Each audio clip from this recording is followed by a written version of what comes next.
Hello, Teaquilters. Today is Saturday,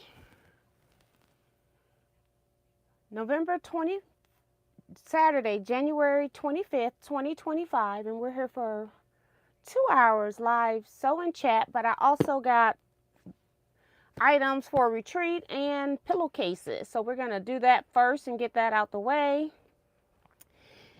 and then go into paper piecing or discussing it and answering anybody's questions about paper piecing.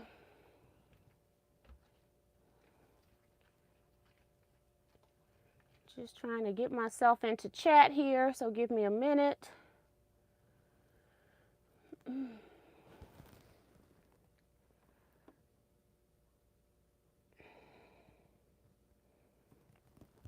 All right.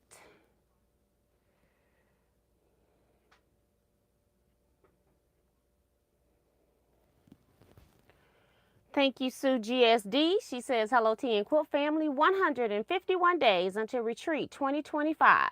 Be there or be square. Melody Kiefer is here. Delia Castro Short. Melody Kiefer. Judy Smith.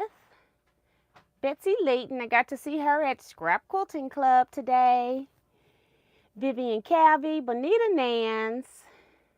Sharon Lewis, and Kim R. We missed you today, Kim. Linda Denton, Helena Marie Carter.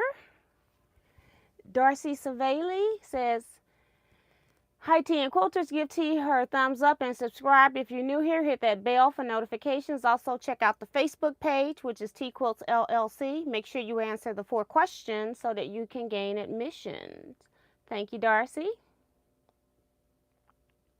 Ingrid Bowers is here. Suzette Peterkin Denton. I got your message. I haven't been at my desk in the last couple of days. I could have sworn everybody that I did was over there. I don't recall sending any emails since last week for club, but we'll see. I don't recall sending any emails right now because it's January was already done. So I'll be sending out next emails for February, month of February. Harriet Susan Franklin is here. Dorothy Battle. Janet McCarroll, Francis Jackson, Remo JS is also reminding you guys to hit that thumbs up button. And if you haven't already, please subscribe. Stop lurking. We don't bite. My brother is here saying hello to everyone. Carla Ford is here. Carissa Renninger. I still have not sent out mailing addresses. I thought I was going to do it this week. A lot was happening this week.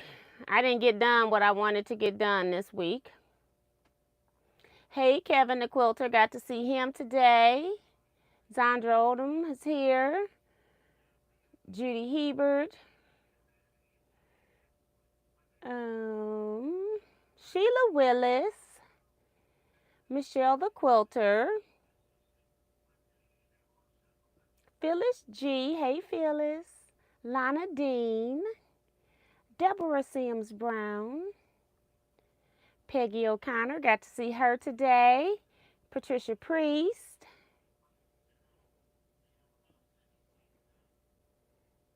Claudette Hall, Claudette Bettis, hey Claudette, haven't seen her in here, she can't do our Wednesday. Shelly is here. Ingrid says that she loves the countdown to retreat.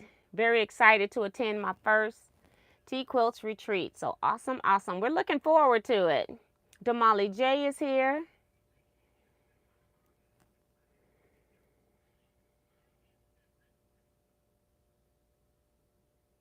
Oh, so Damali is working, got another 50 by 60 car quilt under her needle for her niece's birthday, so that's cool. Erling Butler is here saying it's cold in Wisconsin. We had a nice day today. I thought the high was only going to get like 40 something, but then somebody else said the high was 50, but it just felt good considering how cold we had been. So yeah, it felt like you could take your clothes off, put on some shorts today, you know, compared to the cold. Mini doulas here. Um,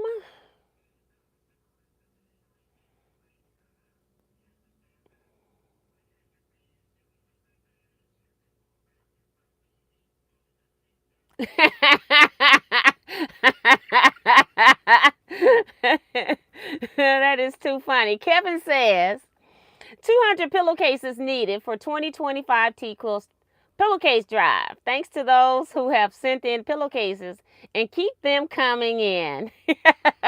That is too funny. Not that. We need 200 pillowcases.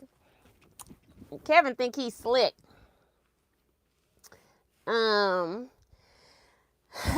My goodness. It's been so much going on. I've been busy lately. And you know, it's always a good thing, but I'm just, you know, I just had to take a day yesterday just to do nothing. I just did the bare minimum of what I needed to do. I didn't do anything like in my as far as sewing or anything like that. Well, I did sew a little bit because last night, early this morning, I couldn't sleep until I did something. And so I got up and did that. And then I was able to go to sleep. But it was like 3:30 before I finished and had to get up at 7. So, Vanessa Brown is here. She got her skin tone fabrics last week. So that's awesome. No, I'm just taking the medicine, and I need to take it because I take it like about 8 or 9 o'clock, and I haven't taken it, so it might pop back in. I just hate taking medicine because it makes me sleepy, but it's what I need to do. Lana's going to be mailing her pillowcases on Monday, so that's awesome. Ooh-wee. It's just a lot. So we had Scrap Quilting Club today. I did a lot of show and tell. I showed my January Scrap Club via Zoom. Hearts quilt. I showed my Wensleydale quilt. Is the toppest piece. They're not quilts. These are all quilt tops. Who has time to quilt for themselves? Not me. My Wensleydale quilt top is done. The interwoven quilt, I showed it. And then I also have a fourth quilt I showed where I was working with fourth quilt I showed is for my in-person scrap quilting club. I have half of it done. I ran out of design wall space and couldn't use my deck because it's covered in ice. And I've started cutting and piecing. I pieced just a couple of rows of February's project so I could know what the instructions were doing. So I am all ready for February. The hardest part for me on any project is pulling the fabrics and cutting, especially when I need like big chunks of fabric and I have to go and make sure I got enough because I'm not trying to go buy anything. And then also when I'm cutting and I want a different print in certain positions, then I have to go cutting more fabric or touching more fabric just because I only want to use a print one time. So that's the hardest and most tedious part of any quilting project. Once I get past that, I can get just about anything done after that.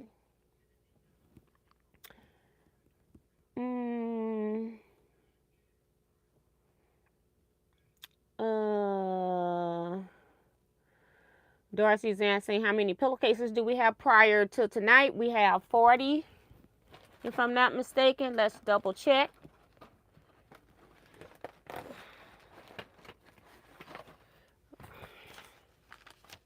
Yes, we have 40 pillowcases before I start talking about them. I don't know what happened to my pen I had up here. We'll just go back here and get another one.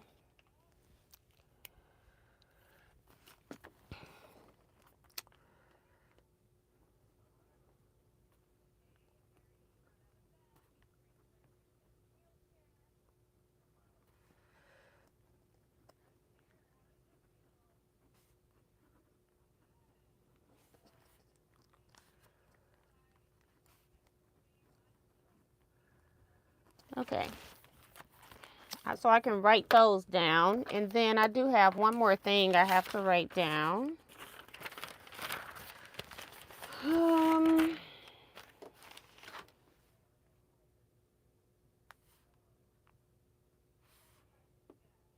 mm,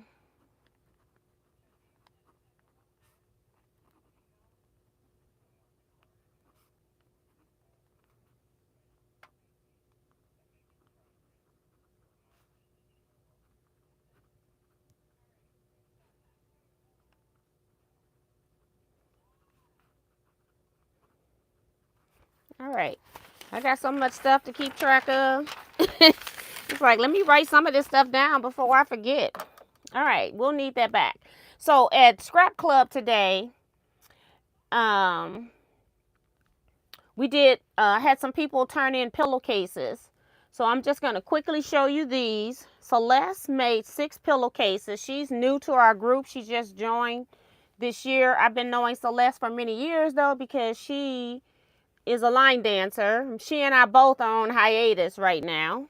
But she made some really pretty pillowcases. I love this fabric. I love all fabric. Who are we kidding?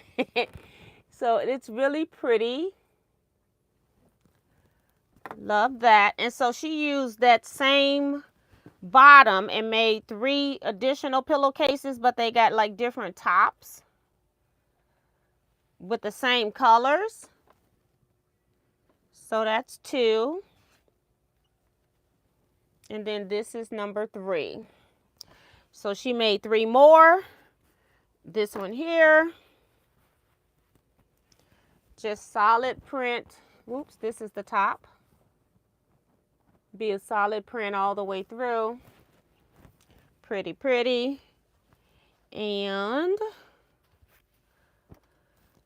one more. Well, that's number 4. This is number 5.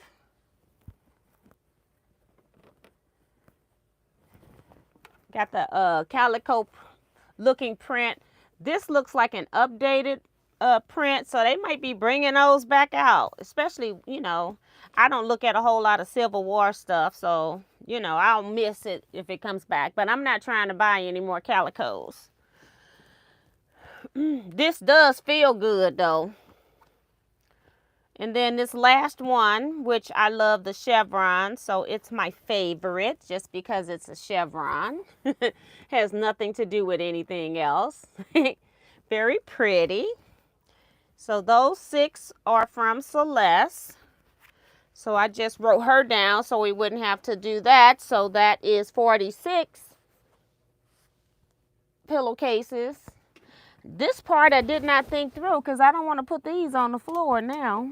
So I didn't bring anything in here to sit them on. And I got my rotary mat here because I want to use them. Let's see if I can put these so they don't hit the floor. And then I also had pillowcases donated by Gail. She comes to retreat every year. She's in my large quilt group. She's in the Scrap Quilting Club. So that was really nice of her. She made 4 pillowcases. She made 2 duplicates, I think. So let me just show you it folded right here. I love this fabric too. The main pillowcase fabric is so gorgeous. And then I like this too because it's like inspirational. Hello there. You're the best. Let's see what else it's saying. That's it. But that's telling somebody when you're giving them this type of a gift, you never know what type of day they're having. So I like that. See if there's something different on the other one. Happy day. That one's empty. Just happy day. And it's on the inside of the pillowcase. So it's exactly the same as the one I just showed you, except that it's just a different portion of the panel. You know how you got fabric and you cut it in a different spot and you got a different phrase. So that's cool. And she made 2 more.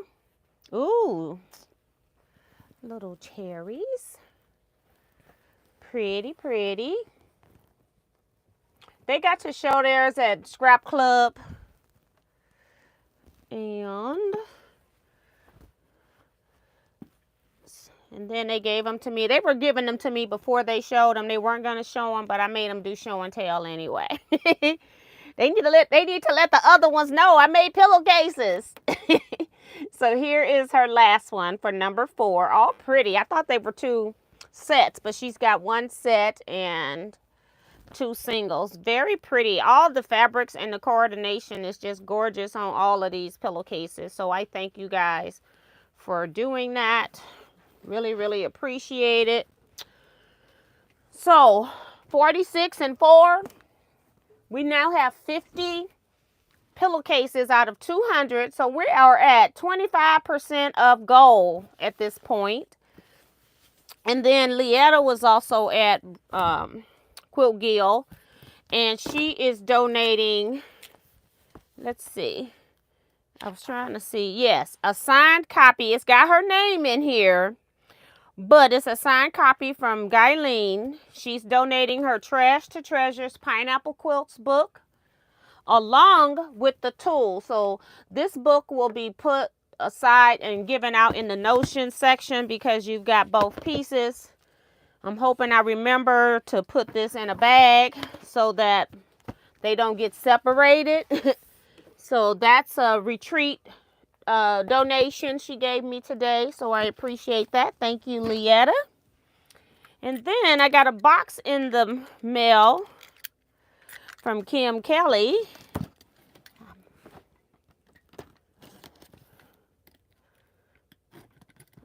Out of Georgia. I'm assuming they're pillowcases, but we'll find out together. All right, we've got a note on top here. Okay, let me turn this. Okay. She says, T, please keep one of the Girls of the World cases for your granddaughter. I appreciate all that you do for our scrap quilting community. Happy New Year, Kay Kelly. And then she says, P.S. Girls of the World was by Northcott and from around 2017. Okay. So she wants me to keep one for Jersey. And we'll start with this bag. She's got a couple bags in here. So let's start with this one. Ooh. Looky, looky. I'm just refolding them so that you all can see half the pillowcase. And turn it right side up. So this is one Girls Around the World. Oh, Girls of the World. Sorry, Girls of the World. Very pretty. And this one has a purple bottom. And the next one has a pink bottom. So I'll let my daughter pick which one she wants. So this one is the next one. Just gorgeous. They're so pretty. And then we have animals. I'm just refolding them so it's easier for me to show you guys, but let you see some of the fabric as well. Right here. Very pretty.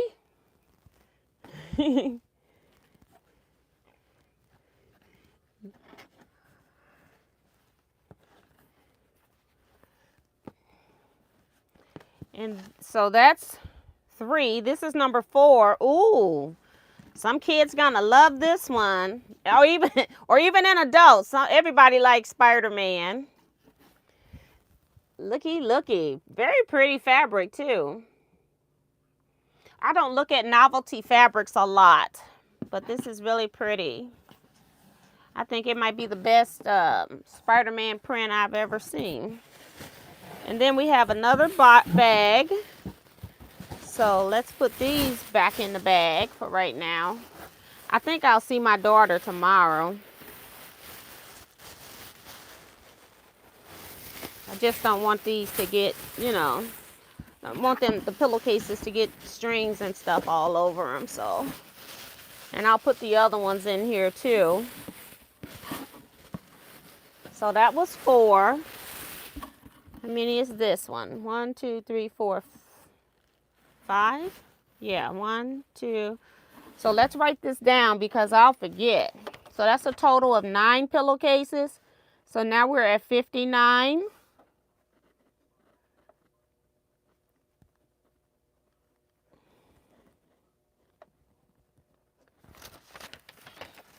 I was trying to see if Kelly had an E in it. All right, here we go. Next set. Ooh. She got some fun ones. for kids and people that like a particular novelty. Gorgeous. Okay. Dinosaurs.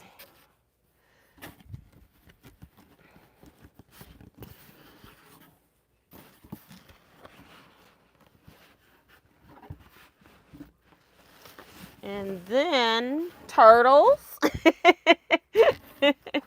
Gorgeous fabrics. You all are making them so pretty. Gorgeous.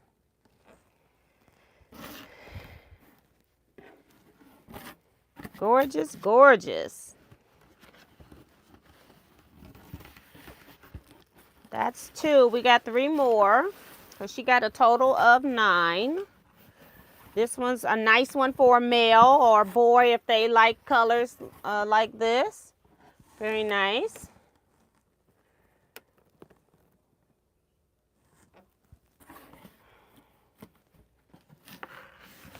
That chevron print again that I likes.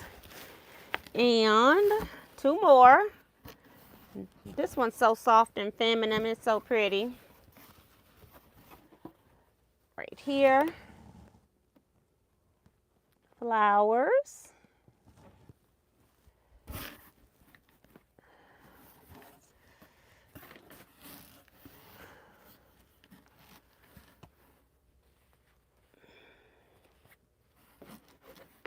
And last one from Kim is circles.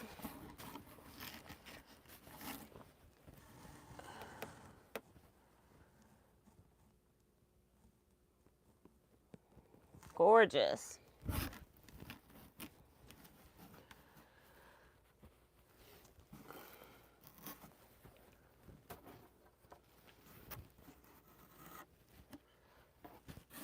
So thank you so much, Kim. That was really, really nice.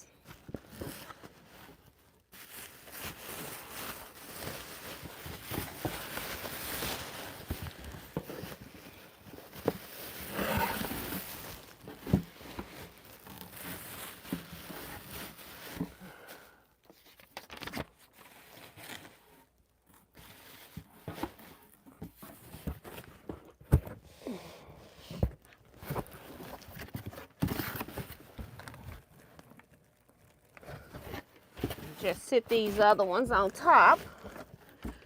So I know I got to put them into the big bag when I get through.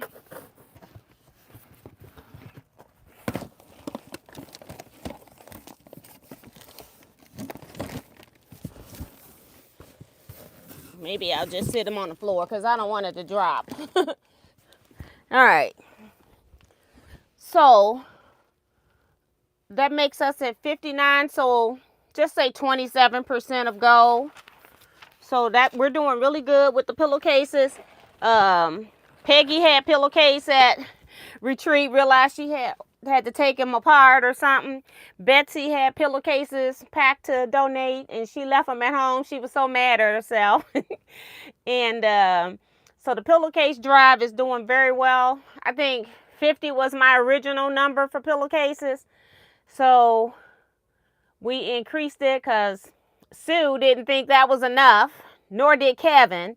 So Sue has been at retreat and she's been working on hers. So she's got 25 piece, but I don't have them yet.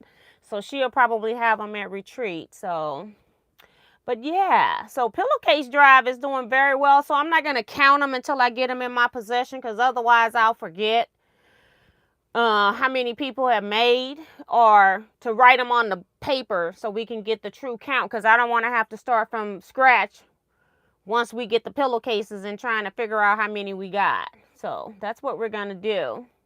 So let me go back a little bit and just read some of the comments just to see who came in.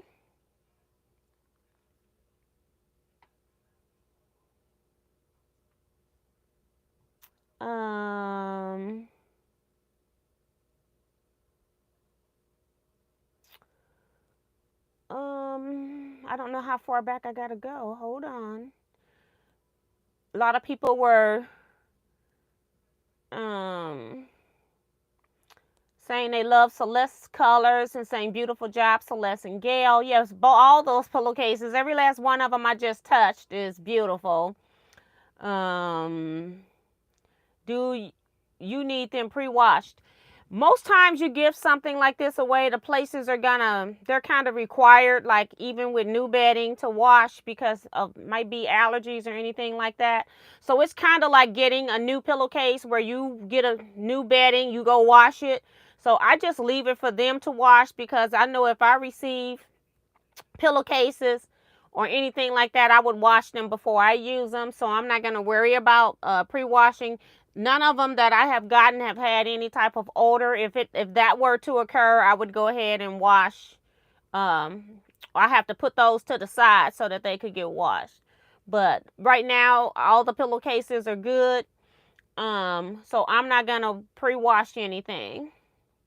I know if I've got a pillowcase, I would wash it. Diane McCoy is here.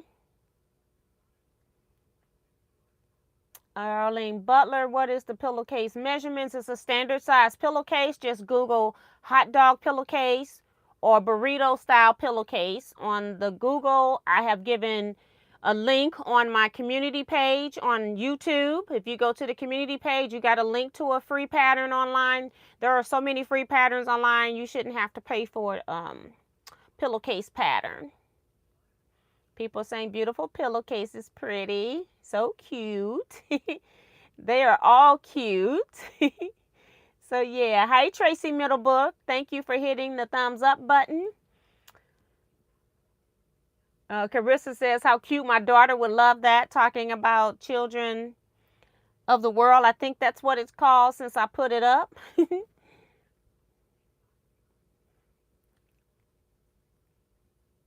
And Ingrid says, great pillowcases, love all the fabrics people are using. Yes, I think every last one of the pillowcases are beautiful. That's what I meant by coordinating instead of just throwing whatever fabrics, like saying you got 3 prints that don't really match and you put them together. The pillowcases look finished when they coordinate the fabric. So they don't have to be the same fabrics or the same line. Just make sure that they coordinate. So I think people have done a fantastic job of that. So thank you all for that. Kevin says, way to sew, Teaquilters. A wonderful haul of pillowcases for the drive tonight. So awesome, awesome. So that was a total of 19 pillowcases we got today. So that's cool.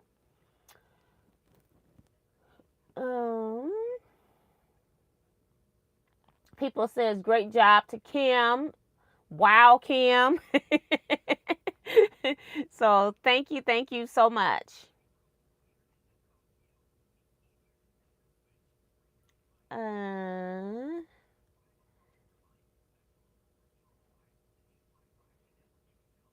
Deborah Holloway is here.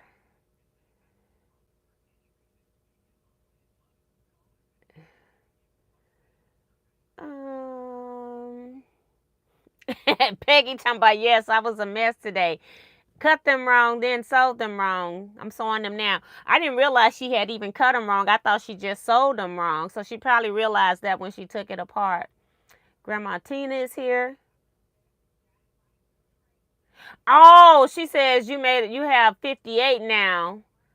Cause you have to give one to your granddaughter. So that's true. Let me take that one off, and then I'll put gift to Jersey. Thank you for that.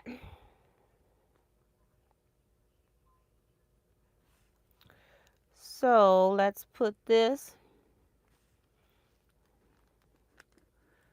Like my pen just decided to go out. I'm going to toss it because I can't stand it. I want you to write when I want you to write.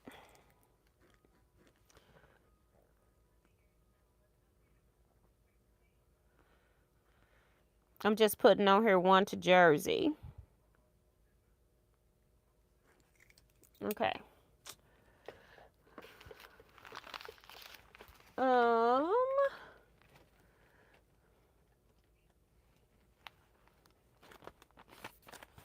Sue says that she found that the orphan jelly roll strips also work for your flange.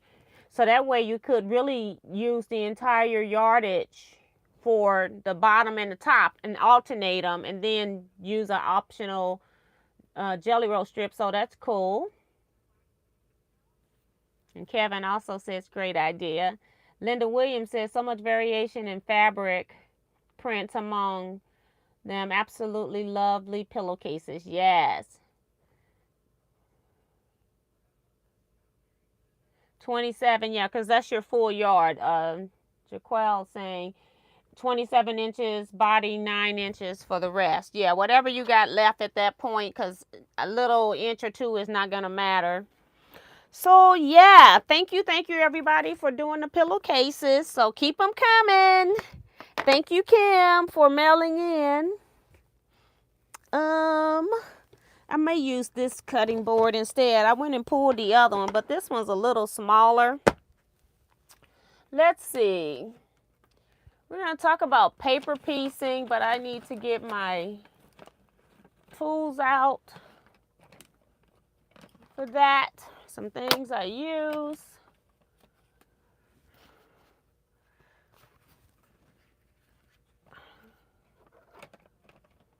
And just know, if you got things that have a hole in them, put something on them so when you take stuff like this out of your house, you know it's yours by what you have on there. You can also got my name written on it too. Also. So, yeah. But I have one here that doesn't have that to keep everything here clear for right now. Let's see. So I went into the box that Laura sent, and she had some of these loose papers that were in some of them. I think I had to pull one. Well, it looked like I pulled two out of the... No, I didn't. I pulled one out of the log cabin. And I don't know how much of this I'm going to do, but I got it. And then I also went and got triangles on a roll just to show you on this as a start. And then also another way of doing half square triangles is by doing thangles when you need a small number. If I need a lot of the same fabrics or a lot of pieces, then I go to triangles on a roll. Or I no longer buy either of these projects because I now use Triangulations, which is a CD that I bought years ago that has all the different sizes in 1/8 increments. That from say like 1 inch all the way up to like whatever will fit on a sheet of paper. So I no longer buy these, and the reason why I no longer buy these items is because I have to store them. Whereas if I got a file on my computer, I only print what I want to print. The plus side to that is that I'm only printing what I print, so I don't need storage for these. The downside for that is that I have to print. I have to some people choose to buy lightweight paper like newsprint and they run it through their printers. I just go ahead and print on regular paper, and I print on my scrap paper, stuff that I'm about to throw away. Like I printed on one side or used one side. So I just print on regular paper because I don't all the time even sew every seam on the paper. But we're going to do it correct for you people tonight, or maybe, we'll see. Because one of the things I hate about paper piecing is that I have to pull all the paper off at the end, and it just be a mound of paper, and I don't like it. I don't like that part. I don't mind the paper piecing, and even stitching on paper I don't mind. But when it comes time to pulling all of that paper off, I don't want to do that. So we're going to do some of those. I'm not going to do any thangles. I just brought it so that people can see what thangles look like. This is the underside of it. And then this right here is thangles where they finish at 3 inches. Just so I could show that to you. And I'm also going to be using a rotary cutter. It doesn't matter which one. It doesn't matter. You don't have to use one that's for paper because we're not going to be cutting the paper with our rotary cutter until it's time to trim the outside edges, which I guess I could use a paper rotary cutter. Let me get a rotary cutter out of here. See if I got another one. Because I don't want to use I like my creative grids too. We'll use this little small one for when we go to trimming on paper. We'll just use this little one here because it's here. But otherwise, we'll use the creative grids until we go trimming up the outside edges. And then 2 other things I need is, not necessarily need, but I use some kind of a card. And this one's really thin, so I leave it folded. But then if I'm working with a larger piece, and it's the seam line is longer than this edge, then I like to have one of the cheaper, thinner cards so that I can then open it up if I have to. And I'll explain why I'm using this. This is the add 1/4 ruler, and they do have other sizes like add 3/8, add 1/8. I would use a 1/8 if I was doing like a miniature quilt. So you definitely can do that. But Nina talking about she likes pulling the paper. It relaxes her. Girl, it'd be a mess everywhere. All I can see is the paper everywhere. Kevin was at Scrap Club a month or 2 ago taking paper off, and his was just in this nice little neat pile, and mine's just be everywhere. I just don't get it. It's just a mess. So that's what we're going to do today, just to try to get people a little bit more understanding with paper piecing process. And then you can ask questions as well. Hi, Susan Jones. And thank you, Kevin has put down my mailing address for the pillowcases. My mailing address for pillowcases are always in the description box of my emails. So just look there for my P.O. box, which Kevin has also put into the chat. So thank you for that. Let's see. Making sure I haven't missed anybody else's comment.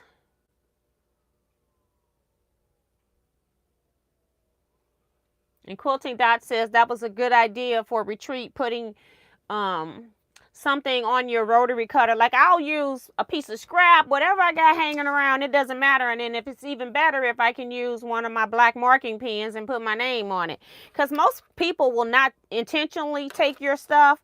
They just pick it up and not know it, and then they get home and be trying, they don't know then if it's theirs or yours, because a lot of people buy the same tools. So I got some flying geese. Oops. Well, I got a flying geese, a square and a square, and then the courthouse step log cabin block, and then a log cabin block as well.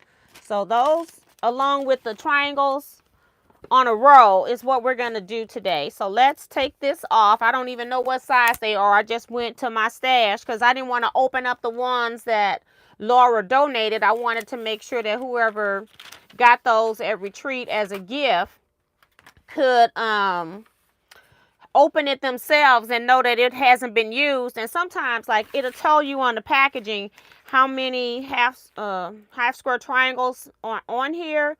This is 3-inch finished, triangles on a roll, and it says it's 600 of them. Well, I've used this, and I must have used it quite a bit because it's not that much left on here, but it's still a lot of half square triangles on this paper.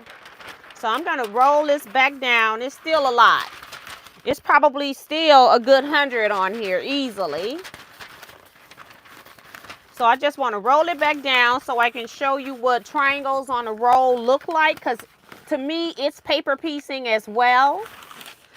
Why would I want a paper piece half square triangles, or why would I want a paper piece a block that I could cut and piece?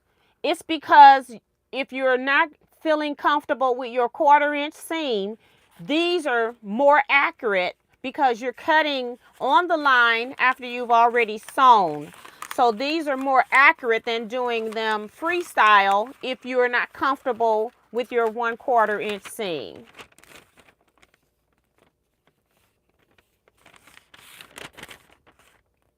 And Peggy has posted a link for one that she's using. Who else? Chris Calavo came in, says, I've been using my tracing wheel to score the line. I fold back the score line. We're going to talk about all of that. We haven't gotten into any sewing or tips yet, just telling you what's available. So on triangles on a roll, say you only needed to make 4 half square triangles. This is set up so that you can make them in those increments by cutting only what you need on the line with your rotary cutter. So if I only needed 4, so if I needed 8, then I would double that and I would cut right here. And notice if I cut right there, I'm going to be sewing a X both ways. Say I needed 12. All you do is keep all of your piece intact, and then you just go ahead and cut on this line. And now you can make 12 like fabrics half square triangles. Okay. For this purposes, since I don't need any half square triangles and this is all for demo, I'm just going to make 4 just to do that. So first thing I got to do is cut on the line so that I can get my piece. This is not going to be long enough, but I'll move it. I'm going to cut on the line to release my piece, and I'm going to use my small rotary cutter because I don't have my paper one in here. I came home from scrap club and I took a nap. I was tired. So we're just going to cut this apart, slide it up so I can finish it off. So because I'm not using these for anything, I don't want to really do a whole lot of excessive sewing, especially because I want to show you it's already 47 minutes in and I want to show you some different things. And I always keep the size. I take this, cut it off the plastic because it's on that plastic saran wrap type stuff that you can't use, but I always cut the sticker part out. And then I keep it so I can put it back on the outside. And then when I wrap it back on, I just make sure that I can always read what size half square triangles it is. Put a rubber band, zip tie, whatever you got. Put it on there. Okay. So we'll put this aside. So all I done was just cut off one piece. Next thing I do is you can just go to your fabric and just pick some fabric and see if it's going to fit. I personally like to measure my stuff so that I know what size fabric I need, so I'm not futzing around with it. So I'll just measure this. I'm getting a longer ruler so I can measure. And then I'll know what size, what's the smallest piece of fabric that I can use, because I'm using scraps. So I don't want to be futzing around, especially if I had to make 600 half square triangles, I would be using some method for making them, either cutting with my Teaquilt Go because I don't have the dog ears to worry about after the fact, or I'm going to do something like triangulations where I can print exactly how many I need. But if I already got the size in triangle in a roll, then I may as well go ahead and use it. So Measuring this, I see I need a piece of fabric that's about 8 by 4. Let me make sure. Yeah, about 8 3/4, okay, to do this. So I've got some fabric here. I just pulled some out. And I got more back there. I'm trying to keep it because I think these pieces are bigger. So I only brought one piece of white because, again, we're not doing anything with this. So I've seen coming out the bag that I've got a piece that looked like it could be about the width of what I need. So I'm just going to lay it on here. So I need about 4 by 7. So this will work.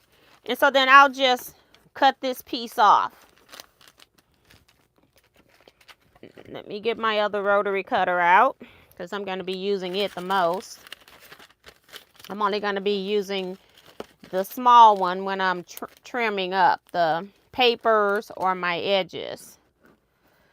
And so I'm just going to rough cut a piece right here just to get it off. So again, I'm doing half square triangles just to show people the easiest way of starting paper piecing, because I think the first step in paper piecing is always confusing because they tell you to put your fabric right side up. So that's why I'm starting with paper piecing of half square triangles. So then I just lay this one down, and I know this one is bigger than what I need, so I'm just going to cut a piece that's approximately 4 by 8. I can be a little bit smaller if the fabric is smaller because I like over measured a little bit. So I just want a piece that's going to be 4 by 8. I have very little space here. So about 4 by 8 is good. It'll fit everything that I need.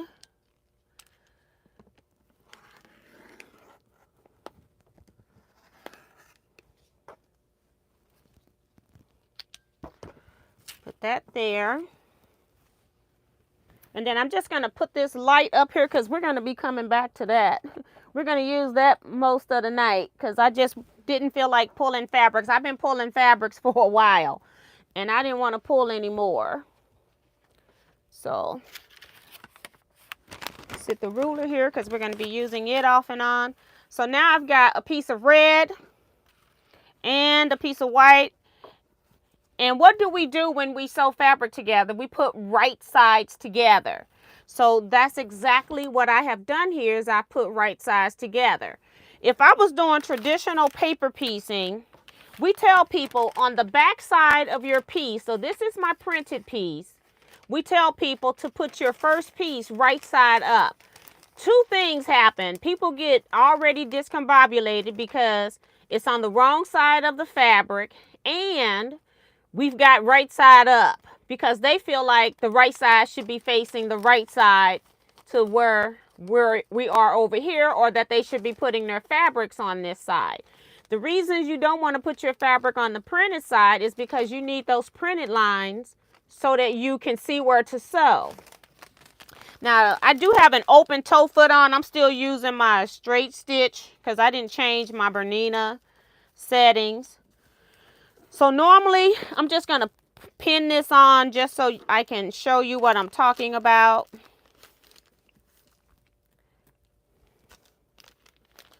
I'm just putting a few pins in here to hold this so that, you know, it doesn't curl up when I hold it up. And you want to pin, you want to make sure everything is pinned flat. So the first thing it'll tell you to do is pin whatever your #1 fabric in paper piecing to the back side, right side up. And this is what always confuses people, but just think of it as I'm putting my face side up because when I put my next piece down, it's going to be right sides together. So this is not very critical here, but you always want to know where you're paper piecing. So here is what you would normally do for traditional paper piecing. However, we're making half square triangles on a row. I could take this paper and put it on top and sew, and it's not going to affect anything because I'm going to cut it apart once it's all sewed.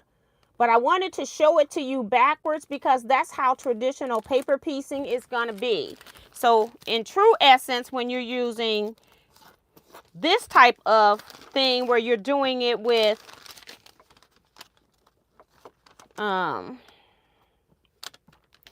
you want to sew so you can see your lines with your smallest piece on top.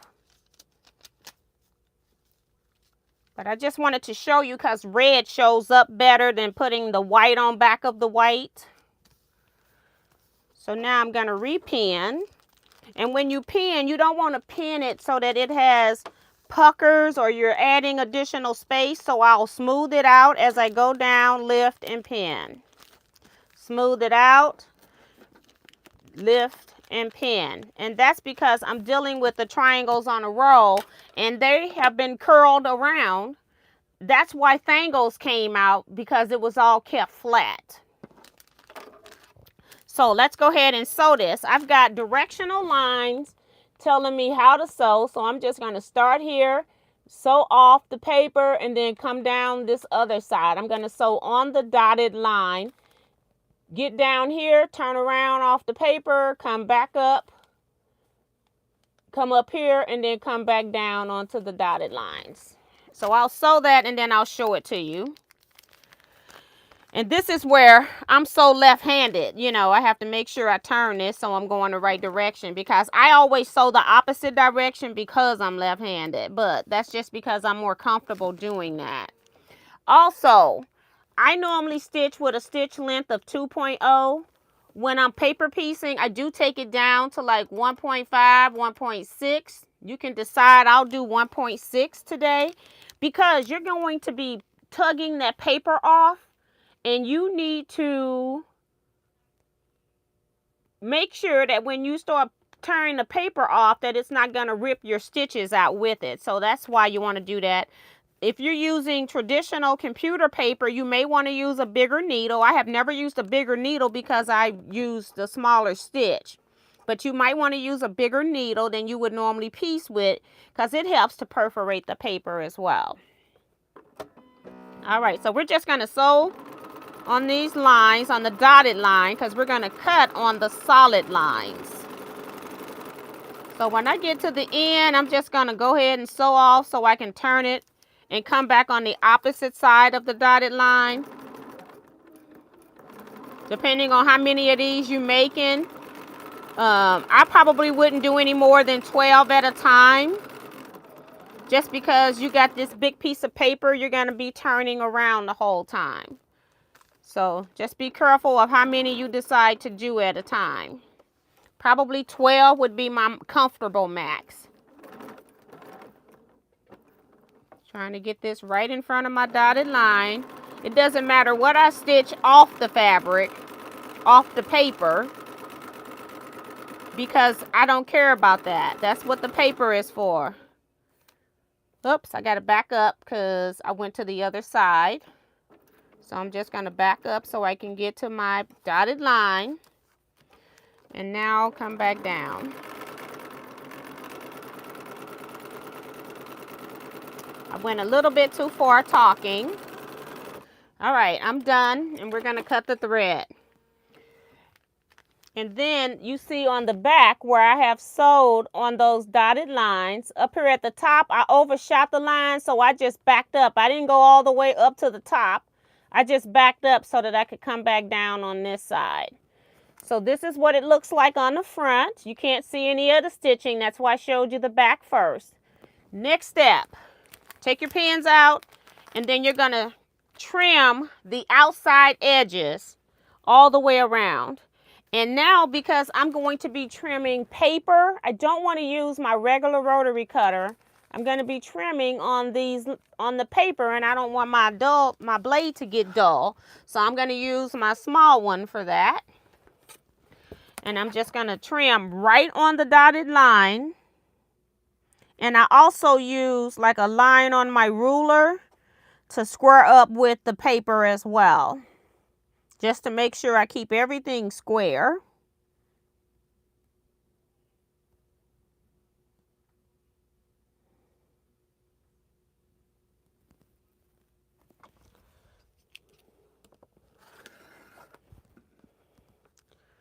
So that's one. Rotate it. I'm going to do the long seams first so I can get rid of my long ruler and use a small one because I'm in limited space here.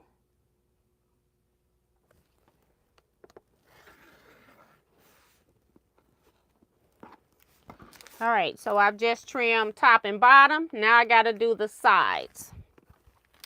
And we're going to go to a smaller ruler. I put it up. All right, we'll get it back out. And just line up with the outside edge. Cut my sides. And cut my sides. So you always want to square up the outside edges before you go cutting into your half square triangles, because it's just easier than to have to do that once you start cutting these pieces apart. So now the next step is to cut on the solid line. So I'm going to cut down the center to separate this, and then I'm going to cut here, and I'm also going to cut over here. So that's the next step. I just want to act like I'm ironing so my iron feels like I ironed something before it cuts off. So that's our next cutting.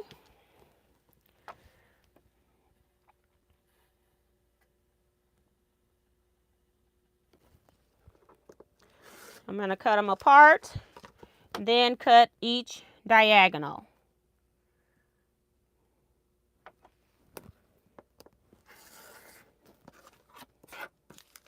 And when I finish, I'm going to have 4 half square triangles. Now, I'm going to pull this paper on one just so that I can show you what you're going to end up with. So how do I pull the paper? I've stitched on this line.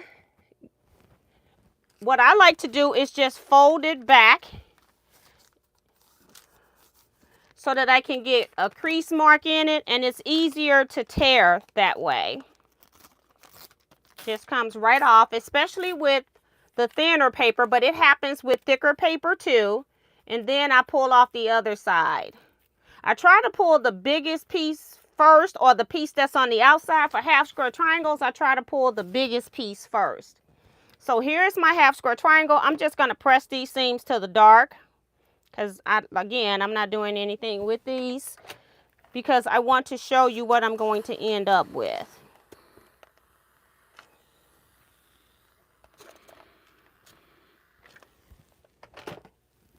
So even when you're paper piecing half square triangles, you're going to end up with the dog ears. That's what I wanted to show you. What I like to do while my half square triangles are still folded flat, so I don't have to rotate and do, you know, 2 pieces, I just take wherever my stitching has stopped on my paper, I put my rotary cutter right at that position, and I just go straight up from the last stitch, straight up into the seam allowance. So I had my rotary cutter down here at the last stitch, and I went just straight up from the seam allowance. And I'm going to do the same thing up here. My last stitch is up here. I'm going to just cut straight across from that last stitch.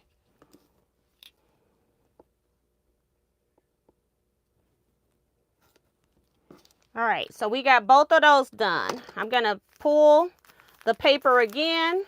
I just like pulling the bigger one because it's on the inside of my bias edge. It just gives me a little bit more security. But you can pull the outside small piece first if you want. And now I'm going to press this one open.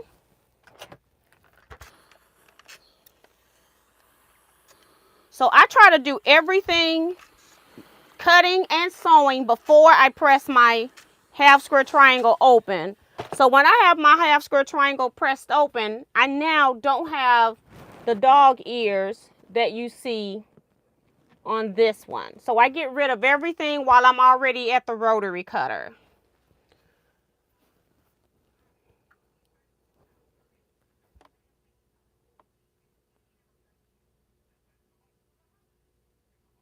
Oops, my My screen went away. Oh my goodness, it kicked me out of chat. I guess I was sitting too long. Okay. Okay, so that's why I always try to cut everything while it's flat, so I'm only cutting one time. And then I don't have those dog ear situations. You don't have two dog ears stick. Like if I was to press my seams open, I'd have two dog ears sticking out on each end. So I just prefer to go ahead and do it ahead of time, so I don't have to do that. And we're not going to worry about these other half square triangles. They're just the rest of the demo, but you see the difference in that. Any questions about that? Thank you. Says I like those two fabrics together. Okay. So that's half square triangles. Now we're going to go ahead and do a square and a square, because I want to explain regular paper piecing now to you. So square and a square, this is another one of those blocks that you could just cut the pieces and sew, and people wonder, why would I do that? It's because of accuracy is the reason why you would want to do that again. So I'm going to measure my pieces so I can know what it is that I need to cut. My center square is approximately 3 1/8 inch. Remember, when you're sewing, you're always adding a 1/2 inch seam allowance. When I'm paper piecing, I want to give myself a little bit more room, because what if I'm off a little bit? I want to make sure that fabric's going to reach over the seam that it needs to reach over. So instead of cutting this 3 5/8, I might cut this 3 3/4, or just cut a 4-inch square. I mean, you're paper piecing, you're going to have a little waste with paper piecing. So I'm just going to pick a fabric back here and just cut a 4-inch square. That's going to be my, do I want the center as white? We'll do the center as white. The red will be prettier on the outside, and then you could write something on the inside or add a little applique or some machine embroidery. So we'll make a 4-inch square for the inside. And it's approximate. So the nice thing about cutting for paper piecing is you don't have to worry about cutting accurate, because these are all approximate cuts. You could just technically pick up a piece of fabric, put it on there. You don't have to do any pre-cutting.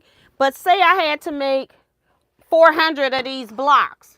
I'm going to pre-cut everything that I can to save time when I come to the paper piecing part. So all I want to do now is make sure that the square that I've cut will cover my square. And what I do is I hold it up to my light. And it's on the front for right now, because I want to show you I'm covering pattern 1. And I'm sure that you all can't see. If I'm holding it up to the light where I can see, you all can't see. But I'm covering the number 1. You can't see the number 1 from the front. The fabric is covering it 100%. Okay. So now I need to make half square triangles so that I can do these other sides. So I also measure that. So I'm just going to go on the lines and see. I'm needing about a 2.5 finished half square triangle. We also know that we need to add 7/8 to make it a little bigger. 1 inch.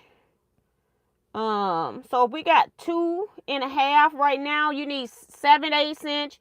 I would do like 1 inch, maybe more, or 1 1/4. So I'm going to cut 3 1/4 inch squares, and then I'm going to cut those squares in half. So 3 1/4 inch square. I'm going to do that with this. And then we're going to cut that square in half. So I'll have my 4 pieces. 3 1/4. And again, when I approximate, I might cut bigger than 3 1/4. Just to give myself a little extra room.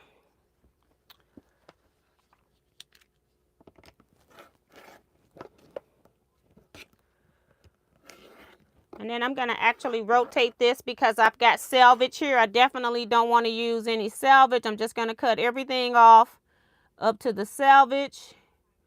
3 1/4. I can get 3 1/2. So let's cut that.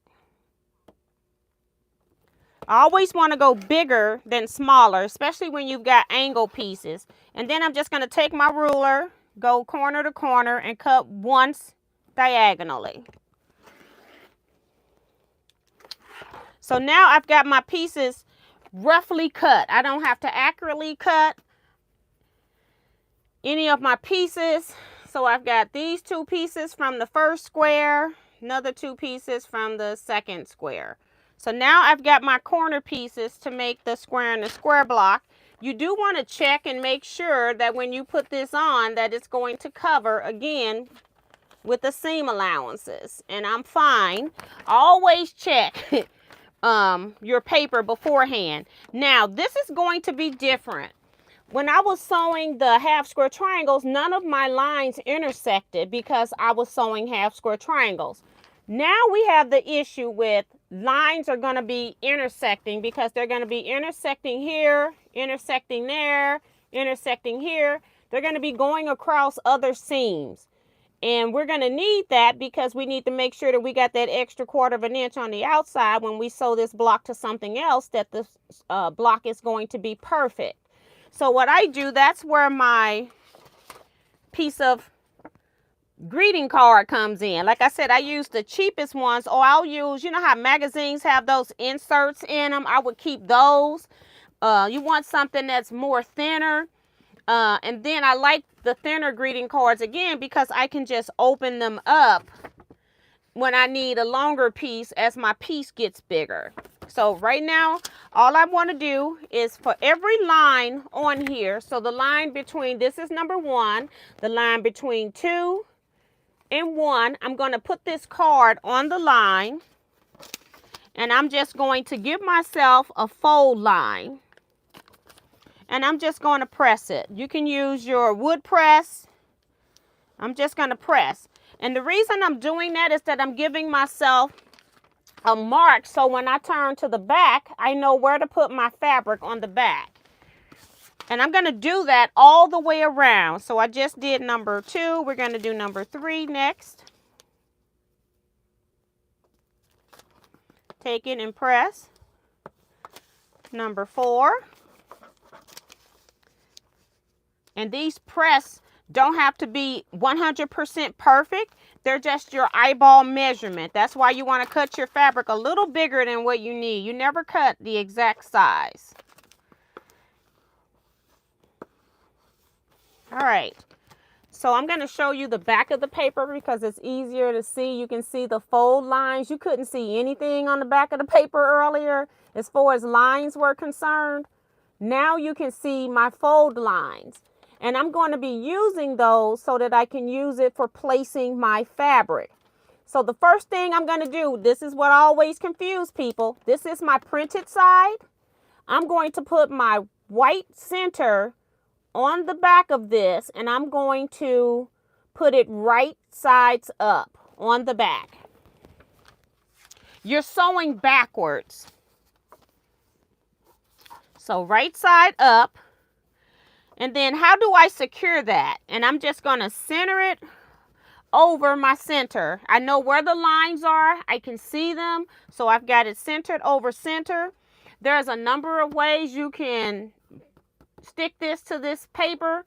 A lot of people like to use glue, but I have to then pull that apart. So I don't like to use glue.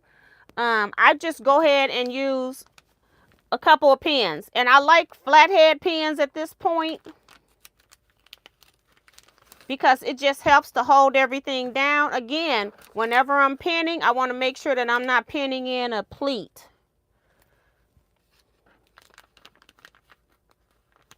So I just put a couple of pins in here just to hold it. Next thing I do is looking from the front. I've got my lines right here. I'm going to put this up to the light and make sure that everywhere I have at least a 1/4 inch seam allowance that's outside of this center square line right here. And you can sort of kind of see the highlight to see this fabric. It doesn't have to be straight. None of that matters in paper piecing. You just need to make sure that you've got your 1/4 inch all the way around. Pin to the back side. Okay? From the front, we don't do any stitching on piece number 1 right now. What we're going to do now is add piece number 2 right sides together. How do we do that? If I fold this down on the line that I pressed for piece number 2, you see that? I can go ahead and square up my 1/4 inch, and that's where the add a ruler comes in and my card. I take my card, put it back in on the line. So I just slid my card inside, folded that paper back on my card. This is the fabric that's sticking out. I'm going to cut that to 1/4 inch. The add a 1/4 ruler has a lip on the underside. You're not probably going to be able to see that, but there's a lip right here that's at 1/4 inch. It's going to slide up and catch the card with that paper folded back. When I trim that, I can use my regular rotary cutter for that. I'm going to trim, I just trimmed this part off. And I'm going to just put the card back in. It's going to be very difficult to hold this. But you can see my 1/4 inch is sticking out the side. Now I know where to put my piece number 2. So I'm going to open this up. I'm going to take my piece number 2, place it down here. I am going to put a pin in here on the seam line just temporarily, approximate seam line. Because what I like to do is then flip it back up to see if I sew this, if it's going to cover. And I always using my light here to see if it's going to cover that. If not, I want to move it up just a little bit. So I need to move it up just a little. And now I'm going to take my pin and just put it in to hold it so I can sew it. And I'm not putting it in my stitch line. So now I just added this pin here, which is orange on red, hard to see. From the front, I'm going to stitch on this one line between piece number 1 and piece number 2. Right there. That's what I'm going to stitch on. So I'll stitch that and come back. I always try to start like a 1/4 inch before the line and end a 1/4 inch after the line. And remember, I'm still sewing with a seam length of like 1.5. I'm at 1.6. on my machine, and I always go a little bit past the pieces. So I'm going to show you this stitched right here. I just stitched that. All I do next is flip that up, press,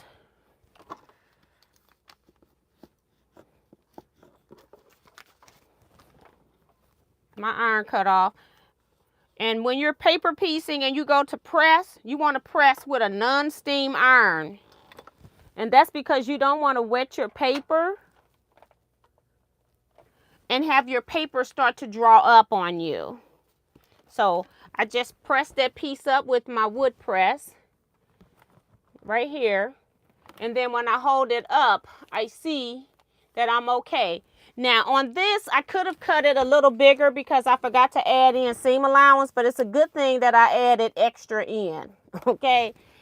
So keep that in mind. You're gonna need seam allowance. Now I can take my pins out of this center right now because it's now stuck to the paper, okay? So it's not gonna come off anymore. So now I'm gonna go to piece number 3. So between 1 and 3, I'm going to put my card in on that fold, put my add a 1/4 ruler in here, and I'm just going to use this. It's right here. So I don't have to, I'm going to put this rotary cutter up because I definitely don't want to mistakenly use it for the wrong piece. So I've just trimmed this so that I have my seam allowance 1/4 inch extra. I'm gonna try to eyeball center here from the corner and just come down. If you need to check it, you can check it. I'm gonna just go ahead and sew it because I don't need it anyway. But I'm gonna put a pin in here just to hold it, but I put the pin facing the seam allowance, but I don't put the pin where I'm gonna be stitching. It's far back enough that I'm not gonna hit that pin from the front. So then I just go ahead. That's why a lot of people like to use glue, but I don't like pulling the glue off. They'll glue in the seam allowance. But my glue goes everywhere. It's always hot. So I just stitched that line. I like to let you see it. And then we're going to take the pin out, flip this up, and then I'm going to also press it with a dry iron. Remember, a dry iron. So I'm going to move this back and move this up a little bit. Move you back. Uh-oh, I hit the steam, but I got the steam off, but I did hit steam. You don't want to use steam because you don't want to draw your paper up. So now this is what I have once I've pressed. So now we're going to do number 4 and number 5, which is across from each other. So I'm letting you see the front again. So number 4 is next. I'm going to pull. Now, because I started stitching like a 1/4 of an inch before the line and a 1/4 of an inch after the line, my paper, when I fold back on the line, is looking real shady right now. See that? You need to just gently take this corner and just pull it. The paper is going to release and pull. And I'm trying to do this in the air. And it will release. And then, let me get back on the line, make sure I'm right. Release that. I'm going to use my add a 1/4 ruler to cut my excess off.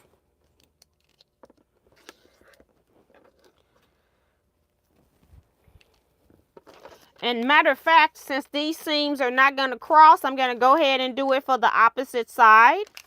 This is one of those quilt blocks where you can do 2 sides at one time because you're doing opposite sides of the block.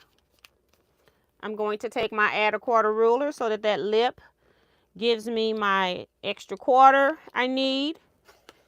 So this is a lot easier to use this ruler than to use a flat ruler trying to measure out a 1/4 of an inch. I started when this ruler wasn't available, so I know the difference, and I will never paper piece without it.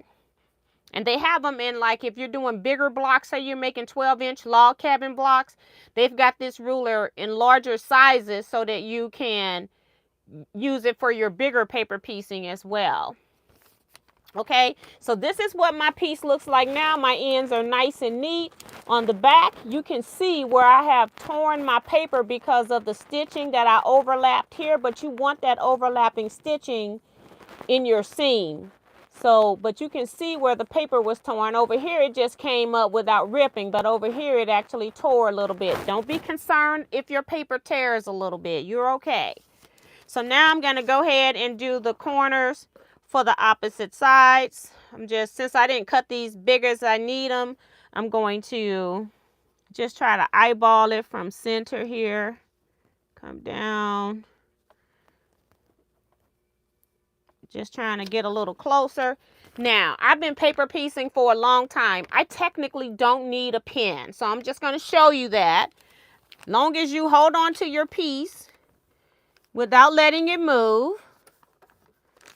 And then I'm just going to put my foot down and sew this on.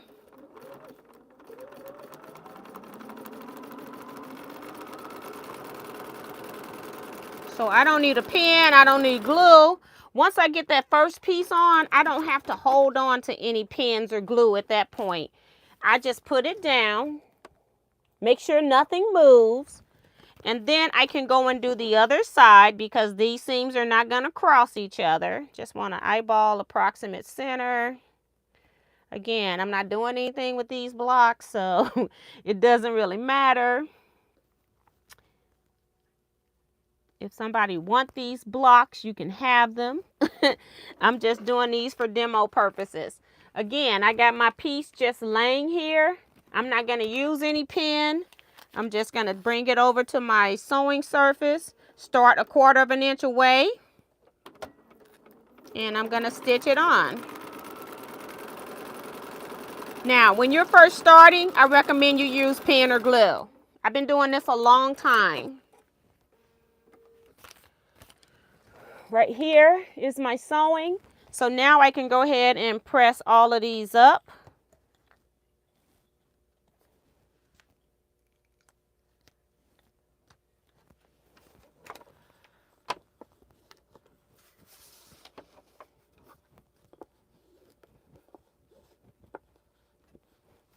And then I'll give it a final press with a dry iron again.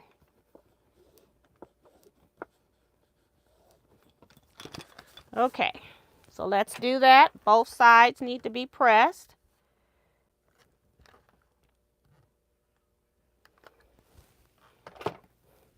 And then you have something that looks like this, still not looking like anything. Now, I know that my fabric's going to be short over here because I forgot to add the outside seam allowance. I only add the seam allowance once.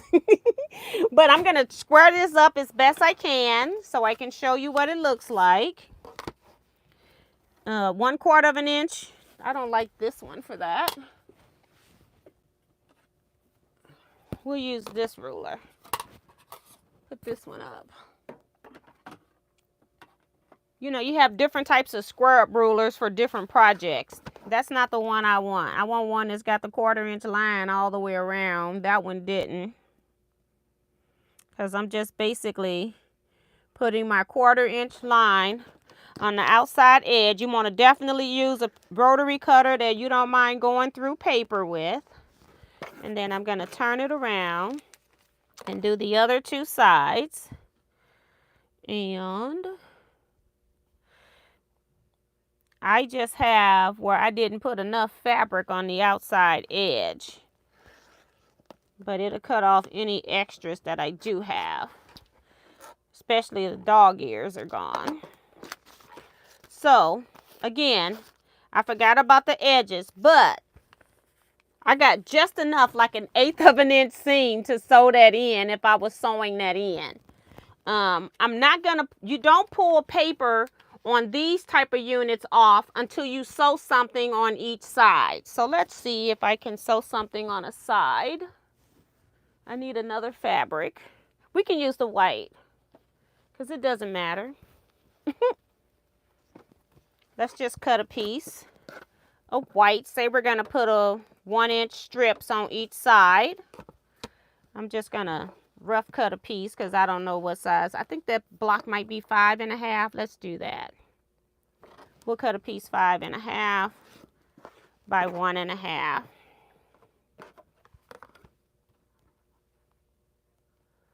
So you never pull the paper off until you actually sew something else to it.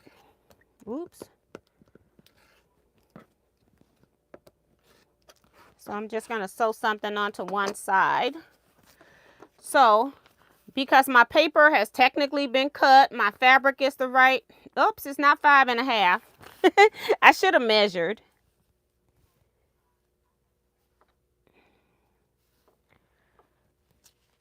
It is 5 1/2. I must have used the wrong side of the ruler. Because I cut 5 inches instead of 5 1/2.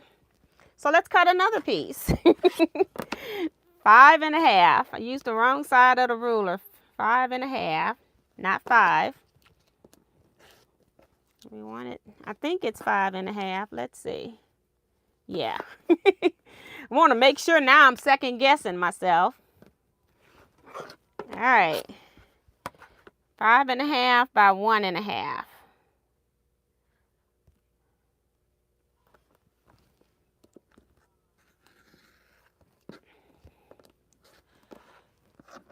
Okay. So I'm just going to sew it to one side. Doesn't matter which one. I mean, they're all short. But I want to just sew it on here. So now I'm just sewing a 1/4 inch seam. I could use the seam line that's on the paper, or I can just use my 1/4 inch seam with my machine, and that's what I'm doing, is just using the 1/4 inch seam on my machine here.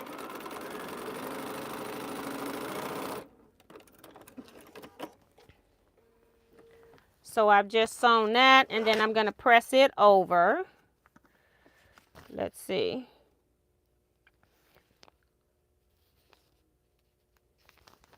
Wait a minute. What size is this supposed to be? Trim. This is different. I don't use Fat Quarter Shop's paper. The seam allowance is included. I'm supposed to have squared up on the line. So let me rip this off. This is a learning thing for me now.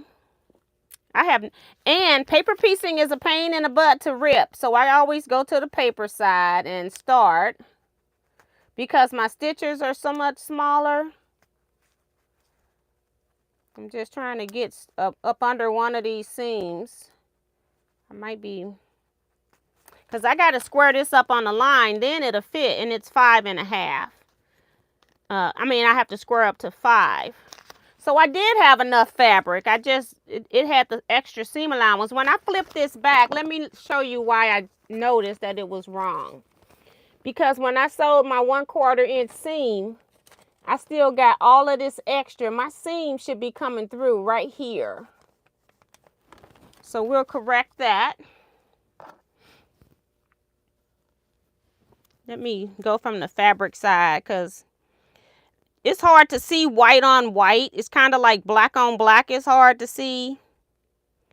So I just want to get it started so I can get in here, and hopefully my seam ripper will slide down here and take care of this.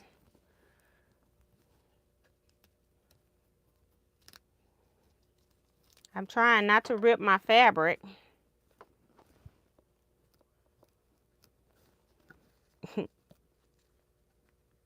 Seam ripper, sometimes the blade works fine for doing this, and other times it don't want to cooperate. So I got to trim this on the line, not 1/4 inch away. Come on. I was like, why didn't my stuff fit? Now I know. They got the seam allowance added on the paper. This is different. This is not how most paper piecing pattern is done. The outside line is, you have to cut 1/4 inch away from that. So this whoever makes these papers,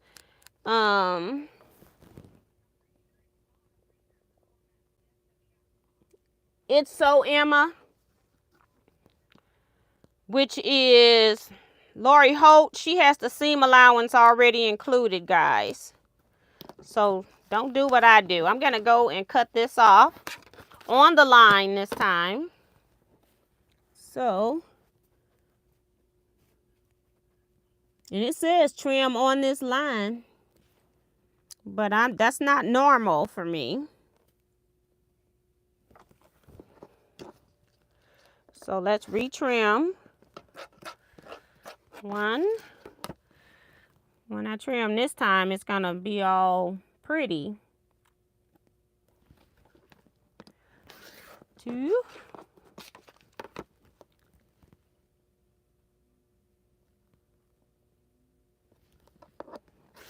3. One more. Right here. I want to get this seam allowance back up. 4.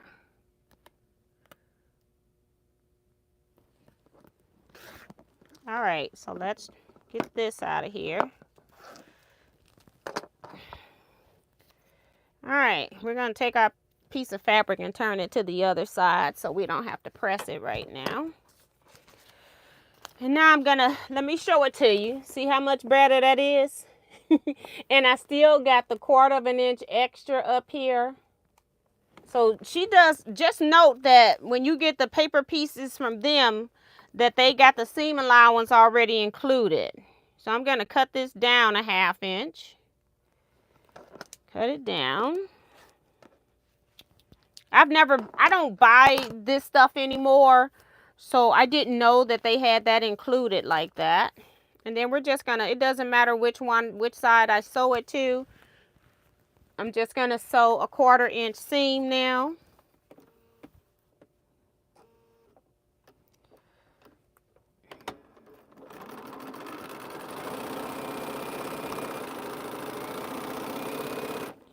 And that other one that I had will not work, so we'll sew it to the opposite side.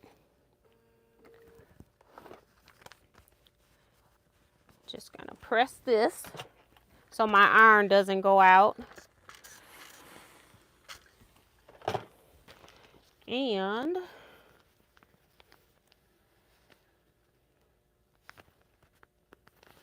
I'm gonna put the right sides together on the opposite sides and do those.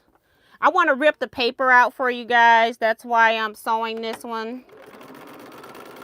Because you never take your paper out until you've got the seams covered.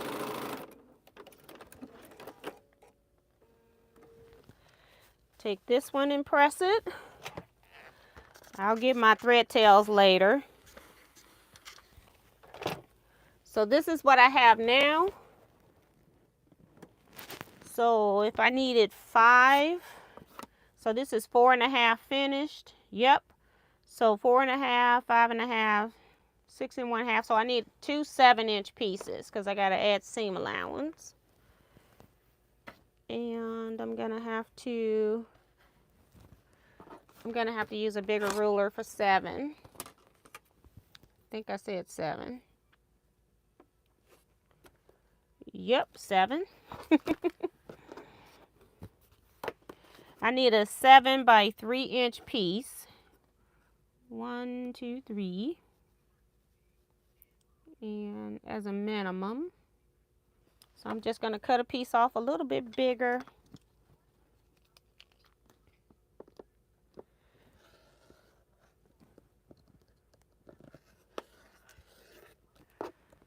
Now I'm going to cut this into 7 by 3. The exact size I need so I can make sure everything is nice and square.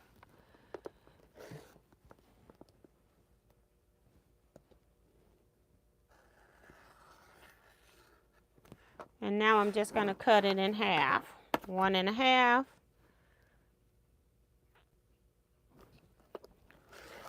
All right, so we can sew a piece on top and bottom. I cut it too big. What did I cut? I'm so left-handed that when I use right-handed rulers, I cut 8. Just crazy. I'm cutting from the opposite end. This is a 15-inch ruler, so then I cut from the opposite end. I'm not paying attention to the rulers.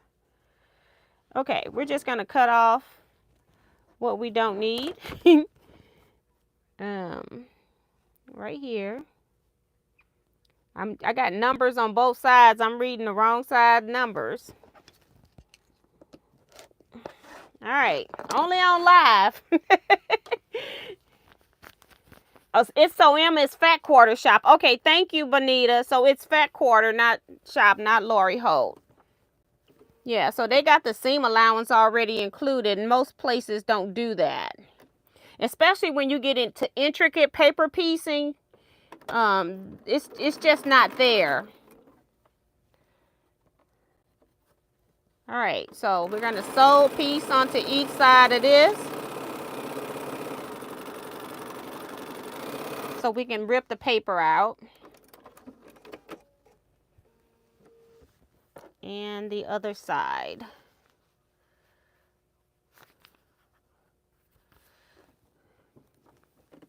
If you need to pin when you put your sashings on, go ahead and do that.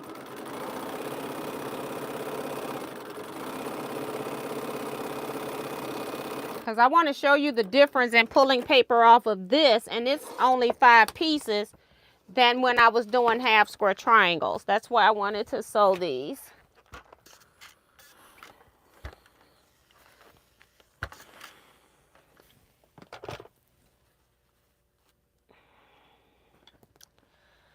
Just set my seams. Turn it around. Set the seam.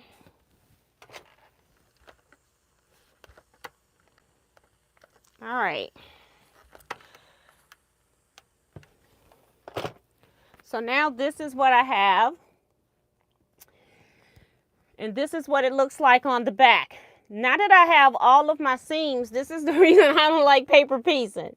Because, and there are sometimes just no way of getting around not doing paper piecing. There are other methods you can use, like a foundation freezer paper, which we're not going to discuss here because we're just doing beginners today. We don't want to be confusing people. So, yeah, you just have to now rip your paper out. One thing some people do is they start stretching the block this way and that way because you've got seams on it, so you can pop your threads that way. Some people do that. I just sometimes will take like a pen or my rotary cutter or my seam ripper or my stiletto, and I'll run it along the seams to kind of break it up a little bit. Try to get one of them to release. Then once I get one of them released, it's easier for me to just get into the paper and then rip.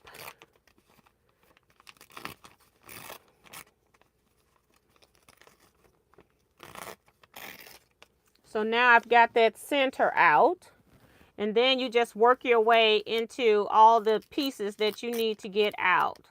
And remember, you got to also get it out of the seam allowance. I just took it out of this red spot, but here I still got to go back and get that little piece out of the seam allowance.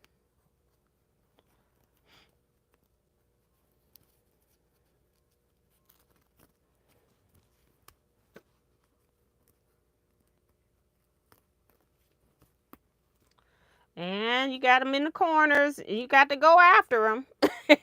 So now you can see that you see all the red that was up here that's covered by the paper. And so you just have to keep pulling paper for your entire project. So yeah, next piece. You can't do anything with it with the paper in it. Now there are some old antique quilts where you can feel the paper, like they use newspaper to sew on. You can feel the newspaper crumbles inside of the quilt block.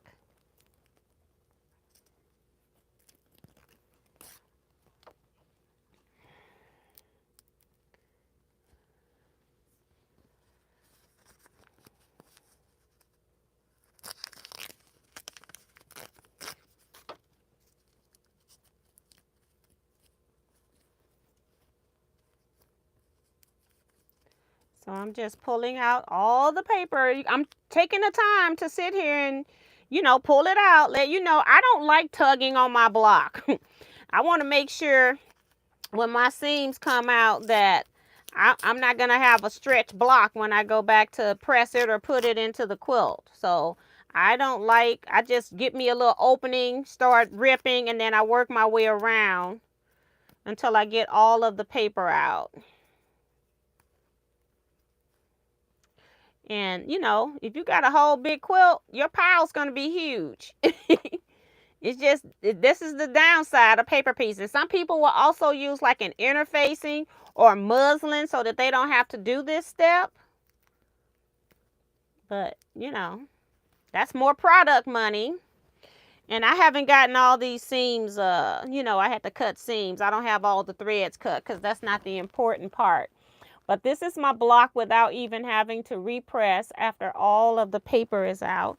And then I've got all of this paper waste stuff down here that I have to deal with per each block. So if I was doing, because this is a pretty small block, say I was doing quilt that had 100 blocks, you're going to have this much paper from each one that you've got to pull off. And like Bonita said, some people think it's enjoyable. Kevin doesn't mind it either, but it's just not something that I like spending my time with. I had my husband do it for me one time, and he was like, Don't ever ask me to do this again. I'm like, man, are we at war? And so like with these things here, you would be doing the same thing. You would put your fabric piece on number 1 on the back side, right side up on the back. And then you cut off so you know you've got your seam allowance. And then you'd add piece number 2 over here to that. Add piece number 3 next. You're going to square up this next line on 4 up here. You could also do 5 because lines 4 and 5 don't cross each other.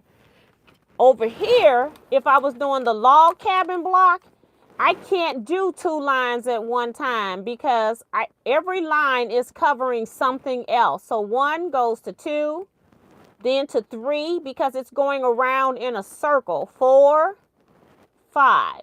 I always can only trim 1 line at a time on certain patterns because they're connected to something else that I can't sew that line at that time.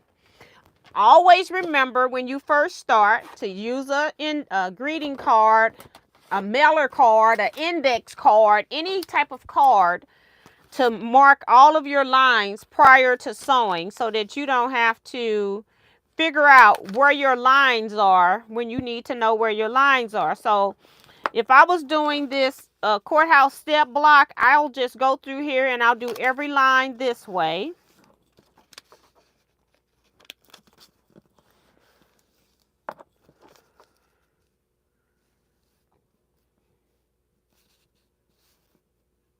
And then this is my end piece. I'm gonna fold down because they're a little bit different than everybody else. I'm gonna press where the end where I cut is. And so then I just went and marked all of these straight lines. I'm trying to make it show up on camera just one way. Then I'll go back and do it the other way.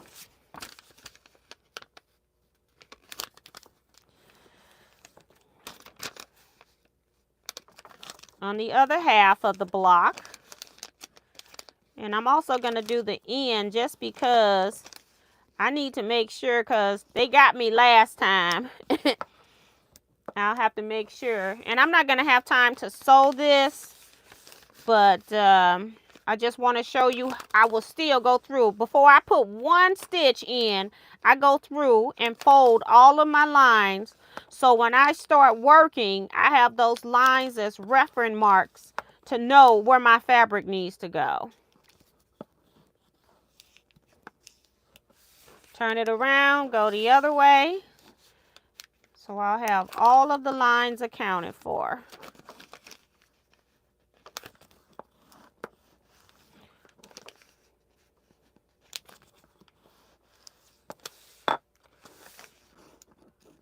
And you don't have to do the outside edge. I just doing it because I didn't notice before that I was trimming on a different line.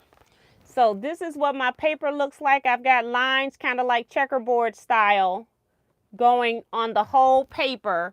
So when I start work, I know what I'm doing. And first thing you always do is measure to see what your piece ends at. And I'm going to guess it's a little bit bigger than a half. I was going to guess a half. It's a little bit bigger. It's about 5/8. Just shy of, it's in between 5/8. And that's the nice thing about paper piecing. You can make these things any size you want because you're not cutting for that. So I probably would just start with 1.5 inch strips is what I would do to make sure that I have enough for everything. I probably would just cut 1.5 inch strips. So let's do that with something. We'll get a different fabric. We're just going to cut a couple of 1.5 inch strips. I'll just sew a few pieces so you can see how it starts out with something like a courthouse step or a log cabin block. So they're going to be bigger than I need, and that's fine. So guess what? I don't have to worry about precision cutting. So I'm cutting approximately 1.5 inch. And it wasn't big enough to go on my mat, so it's even better. So I just cut one strip 1.5 inches. I'm just going to come over here, cut another piece 1.5 inches, and then just use it until it runs out. Just to use this piece down here. I'm going to cut 1.5 inch, and it's not going to go very far, but we got it. I do want a straight edge, so I want to line this up. I can cut 2 1.5s off of here maybe. And turn this one around and get a straight edge because I do want it to be straight. This is not a time to do string stuff. Okay, right there. I can't find my line. It's a little bit short on that end. That's the problem. But we got one straight edge over here. All right. So first piece in the middle, I'm going to cut approximately a 1.5 inch square. So that's what I'm going to cut off my strip. I'm going to use glue. Well, no, I'm not because it's so tiny. I was going to use glue to show you how to use glue, but it's so little. Let me show you the front. It's so little that I don't have hardly any place to glue, but let's try it anyway. Glue stick, washable glue stick. I got to make sure I'm in the center. Put just a dot in the middle. I got to roll it up. I think that's the middle. Yep. Put just a little dot of glue. And then I'm going to stick this down so that I know I'm covering all of the seam allowances. Now I'm doing the log cabin one. So I can only fold one line at a time. So I'm going to fold the line between number 1 and 2. Line between number 1 and 2.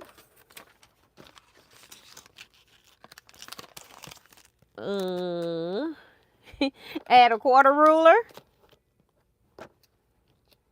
and trim so I know where my 1/4 inch is.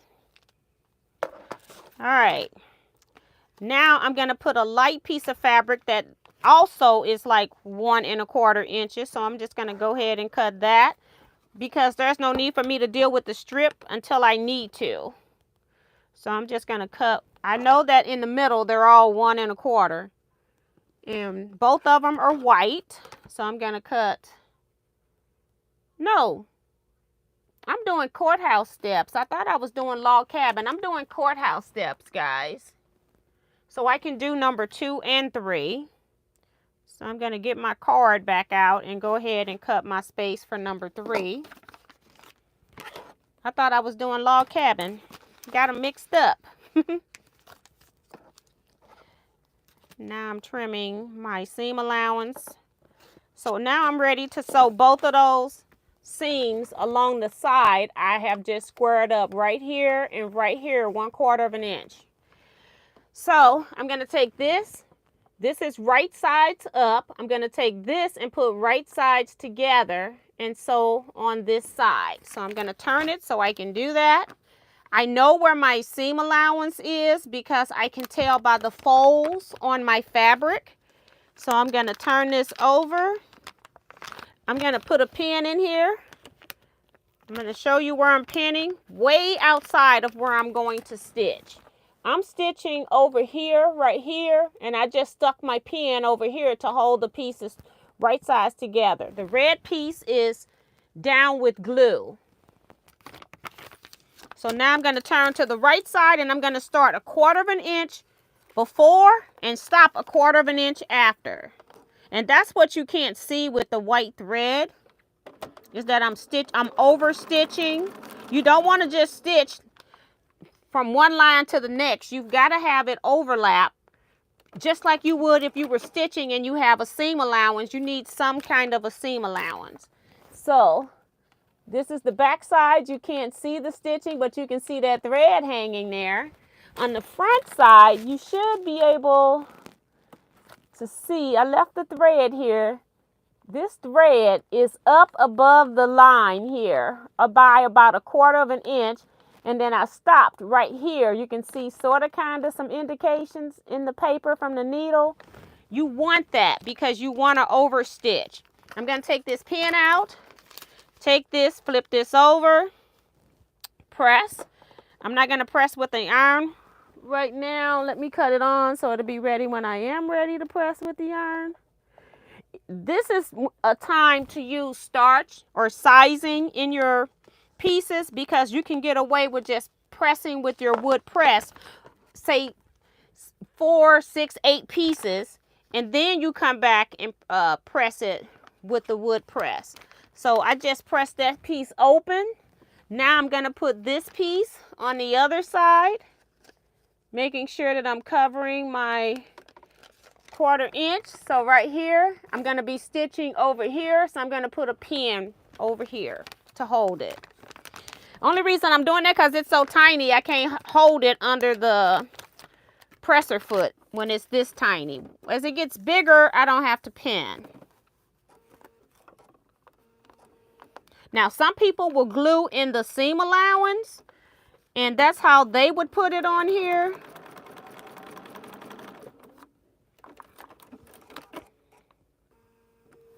All right. So I just stitched that seam.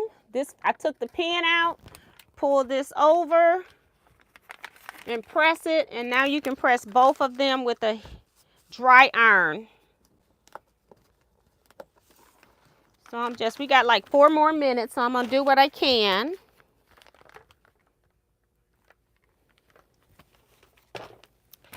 This is what we have. We just did pieces number 1, 2, and 3. 1, 2, and 3. 4 and 5 are on the top and bottom.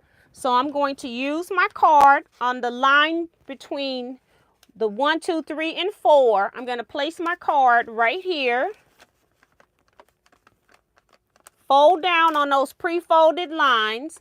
Again, you can see where my seam allowance have been sewn to the paper.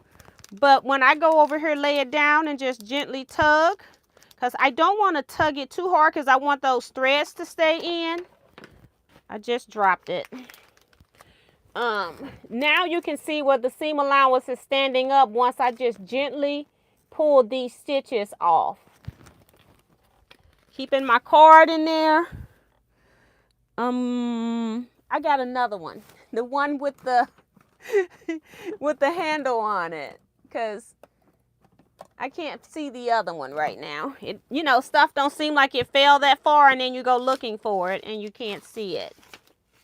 So right now I'm going to put this on here.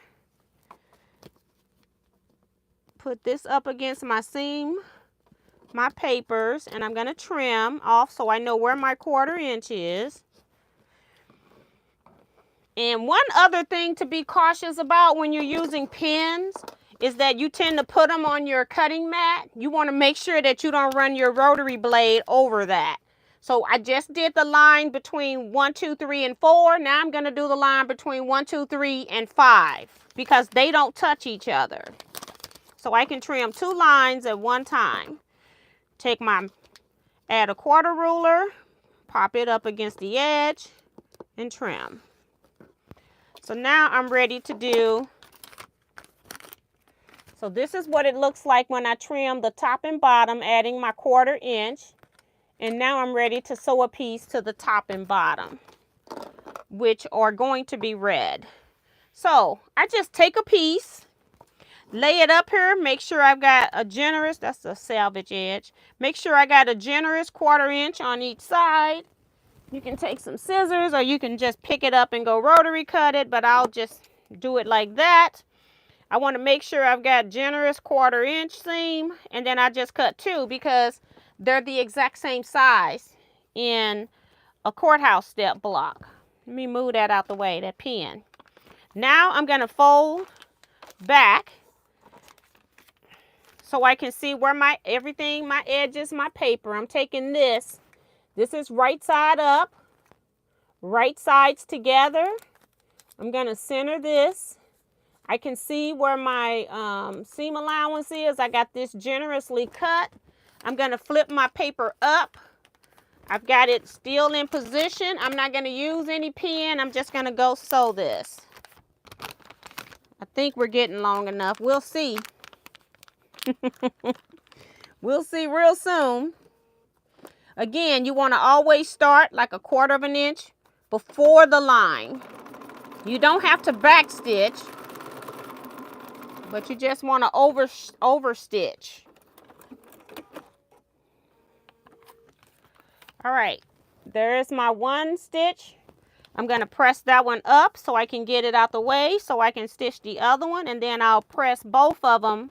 Since I can do 2 at one time, I'm going to press them both at the same time just to save me steps in the pressing process. And I'm looking at my sheet where I've got those fold lines. I know where to place my piece. You can also hold it up to the light if you need more help, but I know where they are right now. I got some good folds in there. I just sewed the opposite side.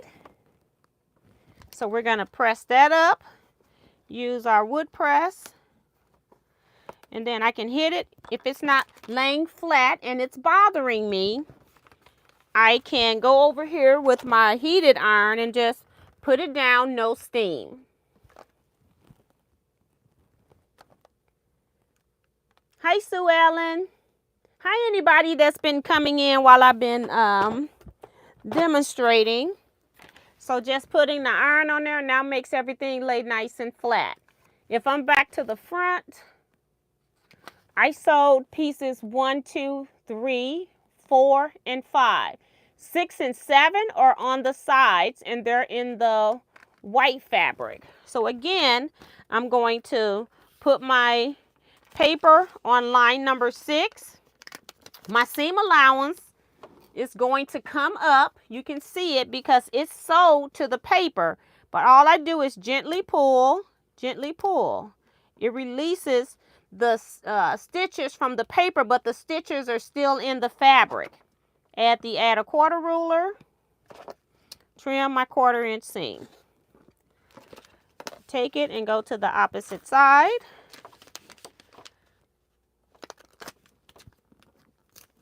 Pull gently and add my 1/4 ruler and trim. Now I'm going to go to the front side, see how long I need my light background pieces to be. So I just put it up here, add a generous 1/4 inch again, use some scissors and cut. And guess what? I need 2 pieces the same size. So I just go ahead and do that. It's 10:02. So I am over, but that's okay. And then because I have all of these lines in the paper, I know where that piece goes. So I don't even have to hold it up to the light. I just make sure I have my 1/4 inch, the top parts lined up with my 1/4 inch seam that I just trimmed. Come over here and sew. Again, always start a 1/4 of an inch before, 1/4 of an inch after. Cut that piece. My other piece is not going to be in the way, so we'll just finger press it down. And then I'm going to add my next piece on here, right sides together, because I can't hardly tell with this light fabric. Take this, sew it again. So I'm sewing piece 6 and 7 on.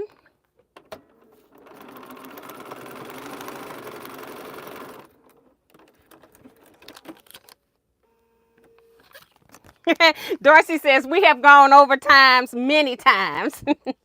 You know, I don't know how long it's going to take. I've tried to read some of the comments, and then I did have pillowcases I wasn't expecting to have today. So this is what I have right now. I'm going to go ahead and set that so everything is flat with a dry iron. And my next piece is if I add it to the sides, because this is how it's looking from the front. I just added to the side. So that means I'm going to do piece number 8 and 9. So I'm going to square up my add a quarter using the add a quarter ruler so that I can add those 1/4 inch. So I'm going to pull and pull, add a quarter ruler. If anybody got any questions, you can pop them in here.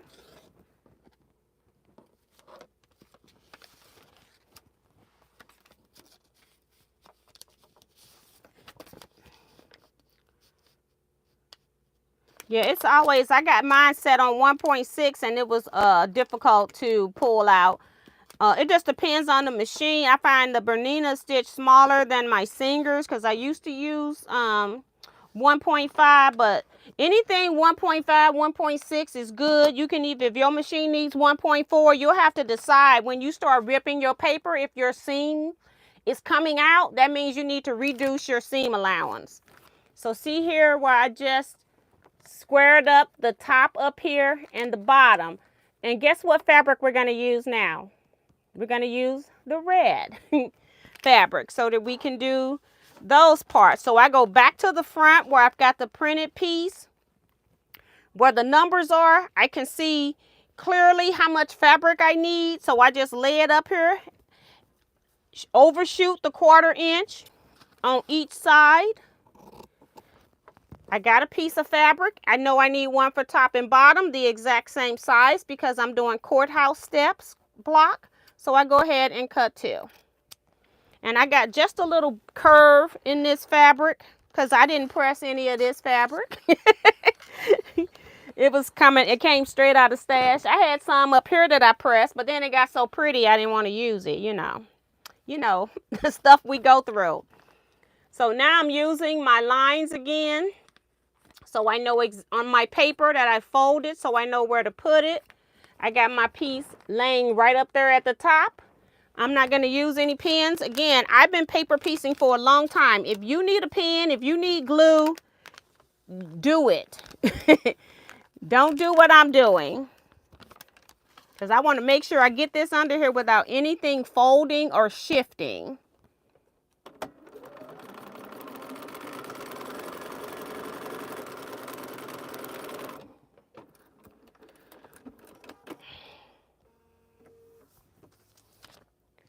That's one line. I'm just going to fold this up to get it out of the way. And then I'm going to press with an iron because I just want to do the bottom one now. Looking at my lines, make sure I've got at least a 1/4 inch on each side, which shouldn't be a problem because I overshot my seam allowances in the first place. And we want to stitch. Don't forget to always start before your stitching line and end after your stitching line.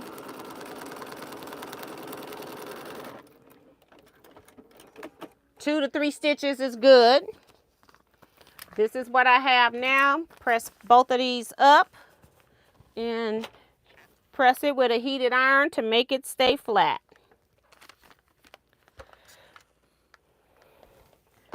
Okay, we're to the point now where we need to put the white on the side. So on this, I just kept it with 2 fabrics.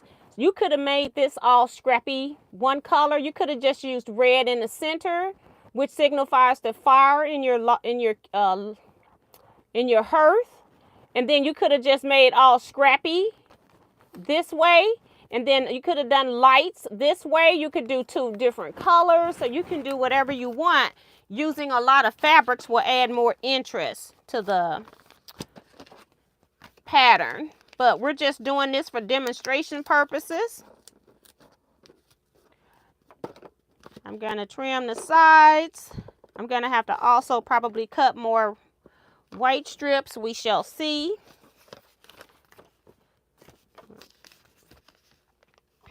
We're going to need red eventually too, because we're using them up. We'll get this done and then we'll get off. So at least you saw how to do paper triangles on a roll, how to piece the square in a square, and then I just want to show you the log cap. And so that's just trimming the sides. Now I need to measure how long do I need my strips for the sides? This one is it's actually my last one. Look at that. I can get one, I can't get two, so I'm gonna have to cut another strip. That's one. All of these got salvage edges, so we don't want to use that. This is a piece I squared up.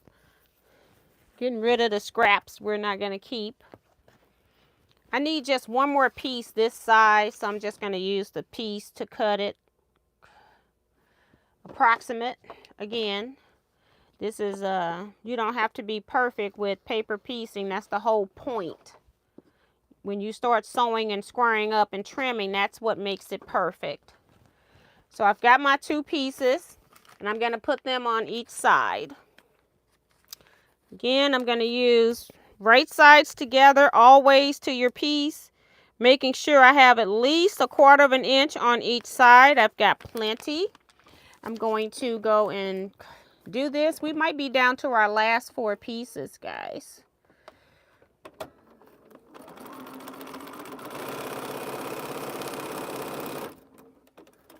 Do that one. I always look at it to make sure nothing's shifted. I don't have to press that open. I'm going to go ahead and go to the other side because it's not going to interfere with anything. I just want to make sure. I always pick it up because I can see through the paper to the lines. If I hold it in my hands and hold it up, turn it under, and paper piece again.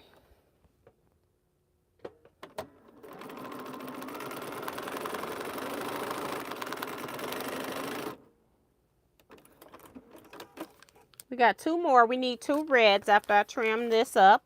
So this is what we got. I'm going to square that up. No, I'm not. I'm going to press it. Dry iron. Turn it around. Press the other side with a dry iron. And I lost one of my half square triangles. All right. So this is what we got. We just need to add red to the top and bottom. And I got one piece probably that'll do one of them.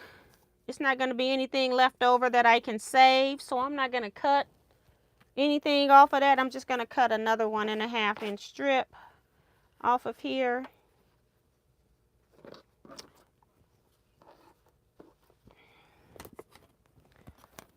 Just to have a piece. 1.5.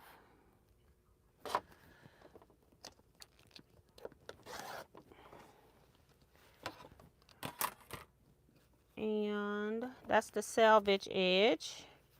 We don't want that. Lay this on top and just cut the same. They'll both be just a tad big. It'll be all right. Again, it's always better to have more fabric than you need.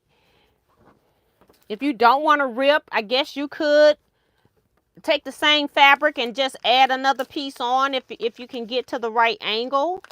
But that's not what I like for my projects. I like the piece to fit so I don't have to use another piece of fabric trying to cover it because it was too short. I'm doing my 1/4 inch both edges because I'm doing the courthouse step. Again, if I was doing log cabin, I could only do one piece at a time. I was trying to do log cabin, but I accidentally started on the courthouse step. So, all right. It's always good to have. I'm left-handed, so I need a trash can over here, but I don't have room for that. So my trash can's to the right, so I tend to have a mess build up and then I get rid of it. So there we go. You need the piece on top and bottom. That's how it actually looks as far as the numbers are concerned. So we're going to add a piece to the top and bottom, and then we're going to be done. And this is way longer than I need, but that's okay because it was not a piece that I could salvage to use anywhere else. I'm going to start outside of the seam line or my squaring up line. And then I'm just going to go to the edge and stop. Cut the thread. This is what we have. I'm going to do the bottom side. And then we'll press both, and then we can square this unit up.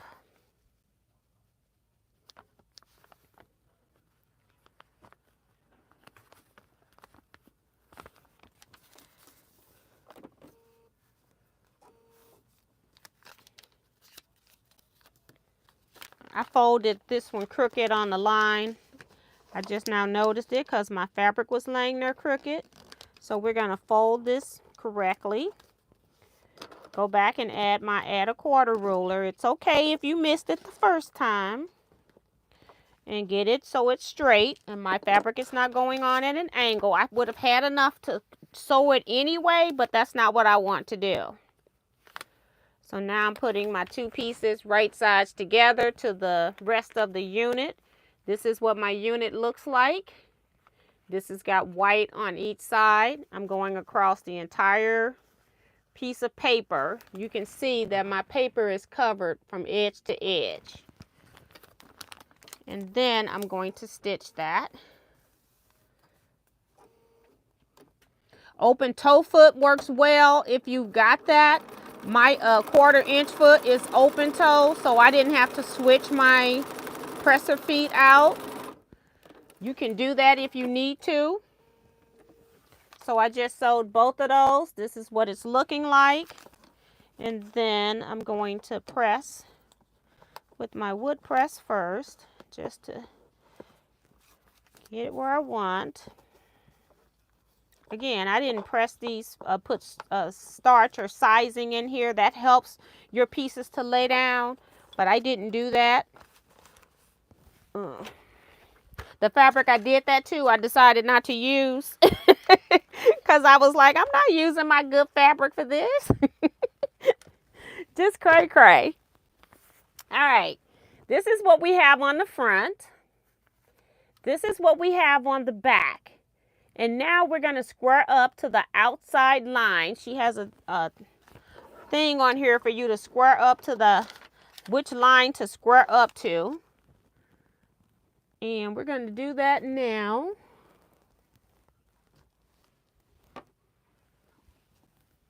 I guess this is the one. It just looked different. All right. Now, if I was standing up, just like I square up half square triangles, I would do it that way. I'm having trouble seeing the other line, but let's try it. I'm having trouble seeing the line up here because I'm not standing up over it. But let's try to cut two at one time. Rotating mats are nice because you just rotate. And then we square up on these lines again. If I can see, let's pull it down because I got to see. Because I'm sitting down. I don't normally cut sitting. This is the only time I cut sitting is when I'm in here with you guys. I'm a stander-upper. And I don't know if I'm on the line or not, but we'll be close enough. We can worry with that part later. And then you've got a nice, pretty, perfectly pieced. If you were having issues with 1/4 inch seaming, you know all of your blocks and all of your pieces are going to be lined up perfectly. And that's the beauty of paper piecing. Most people will just cut like this. These could be made from 1 inch strips where you just make your courthouse steps and increase your pieces by 1 inch, I guess, each way. And it will work because it's simple to piece. But if you want perfect blocks, you don't want your seams and your log cabins are kind of crooked when you go across. You want perfect blocks. Paper piecing is the way to go. There is paper piecing is not just used for the simple things, but say you wanted to do like a paper piece hummingbird.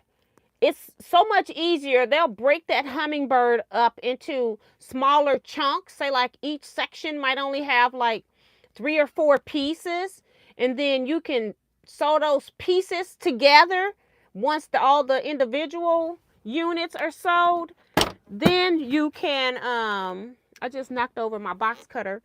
Then you can put all of those pieces together and you've got this intricate detail of a hummingbird. But that's more in the next part of paper piecing. And a whole lot of people on here that were asking about paper piecing were beginners to paper piecing. So I didn't want to confuse you with 2 parts and 20-part patterns, because you know you can get as intricate in paper piecing as you like. The first person that really taught paper piecing was Carol Doak. She still has a Facebook page. She still does a lot with paper piecing, and that might be something you might want to go there on her Facebook page. I know that she gives out free patterns over there as well. But that's why you would paper piece something like this. And especially when you get into miniatures, I've seen miniatures where, and I've even made one where the logs were like 1/8 of an inch. When you're doing 1/8 of an inch, you want to get smaller seam allowances. That's where you're at an 1/8 ruler.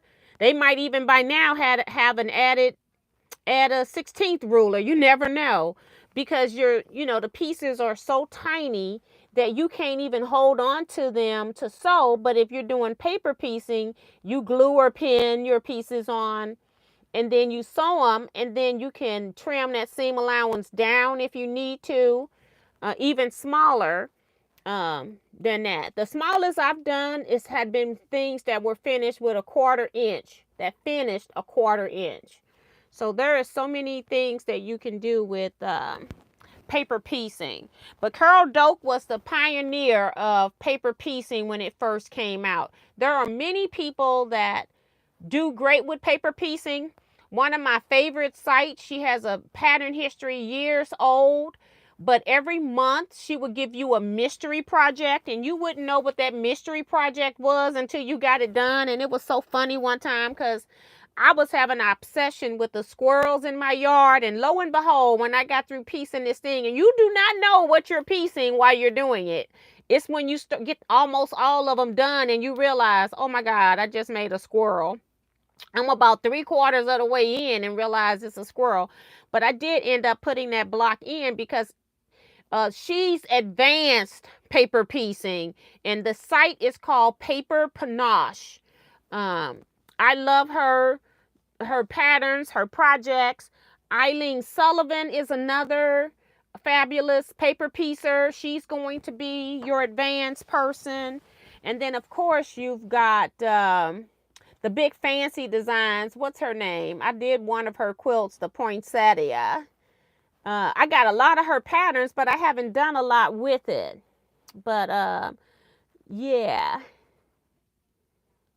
Let's see. Somebody said they saw, Mary saw Carol Doak in Kansas City. Can you paper piece curved edges? There is people that have books out or techniques out where you can do curves, but you are going to have pleats. Just know that it's not going to be like you can foundation piece a drunkard's path. You're going to have pleats put into that. So I have seen it done by people. I have never done it because I'll just go ahead and sew my curves if I know I got curves, because I don't want pleats.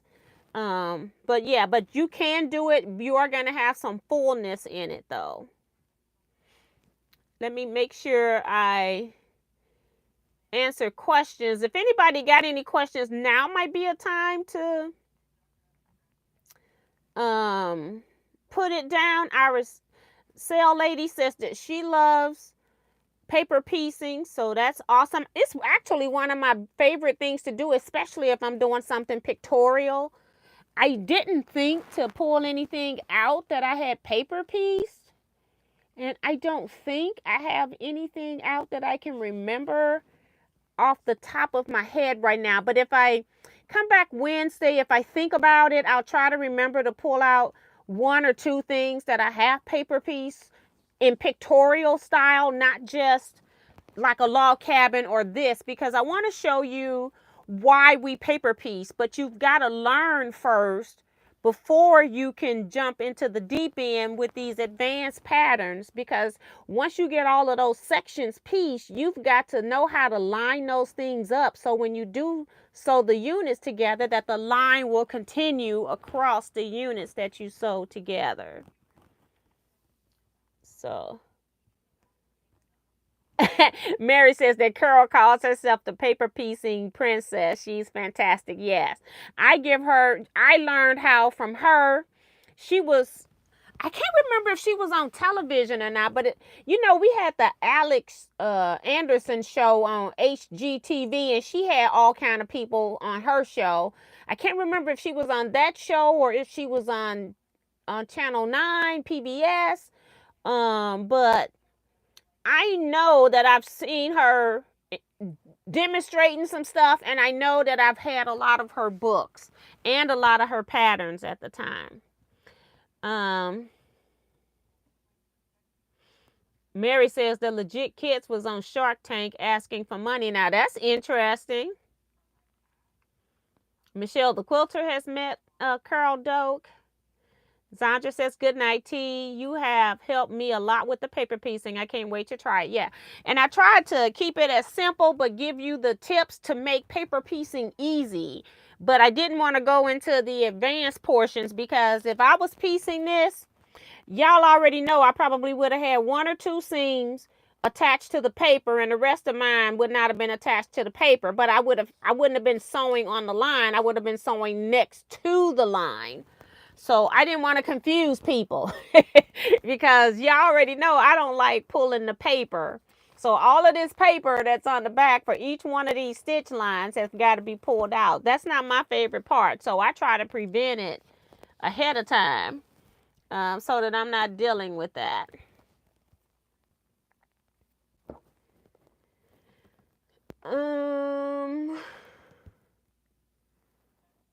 Kim says Pride and Joy Quilting does some cool stuff. Sounds like it's what is that?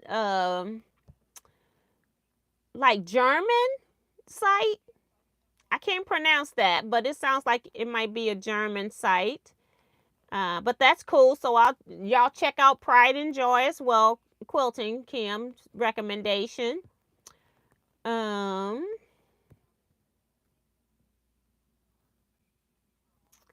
Is there a program to create a paper piece pattern out of a photo? I love to do one of my son and daughter-in-law's wedding.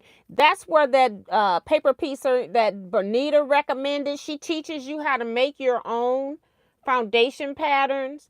And I never did get a chance to go over to her site. I've been so busy. I would like to take one of her classes just to see how she teaches that process, because I feel like it would be really interesting. Basic things I know how to make a paper piece and pattern for if I want to do it that way. Even if I had to split it into 2 or 3, but like starting with something that's complete picture, like say a dragon, I would like to know how to do that. So, and I know I could probably follow straight lines and get it to that point where I could do it, but I would like somebody to teach me, because I feel like if they've done it and got it expertly done, then that's what you should be doing. So I'll check with Benita. She may not be in here anymore because it's an hour later for her. Now we're over time as well. Darcy says, bring the paper to Kevin and let him rip it out. Right. It's like, I hate it. And my husband is not playing with that anymore. He did it one time, about 20 years ago, and he still remembers. Okay. That's how much it irritated him. He thought, I'll rip that out. It was a whole Carol Doak. It was called Autumn. She had like a paper piece scene for each season, and I did Autumn. It was so pretty. And my husband said, you can go ahead and do something else. You can keep sewing or do something else, and I'll rip this paper out while I'm watching the game. I come down there, he had paper everywhere. He was upset. Don't you ask me to do this anymore. I'm like, OMG. I said, I'll take it. You don't have to finish it. I'll take it. No, I said I was going to do it. I'm going to finish it. But don't ask me anymore.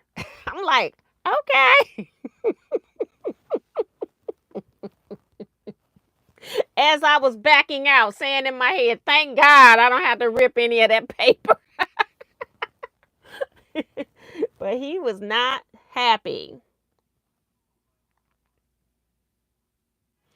Remo's reminding you all to thumbs up before you leave. And Remo took that class with that Benita and that lady had, and she said it was an interesting class. It was interesting. All right, Mary, talking about Jersey would tear your papers and the fabric too. Yeah. So, you know what? If anybody think they might be interested, I got Carissa. I can contact the lady and see if she'd be willing to do a class. I think she'll do it for like 4 people.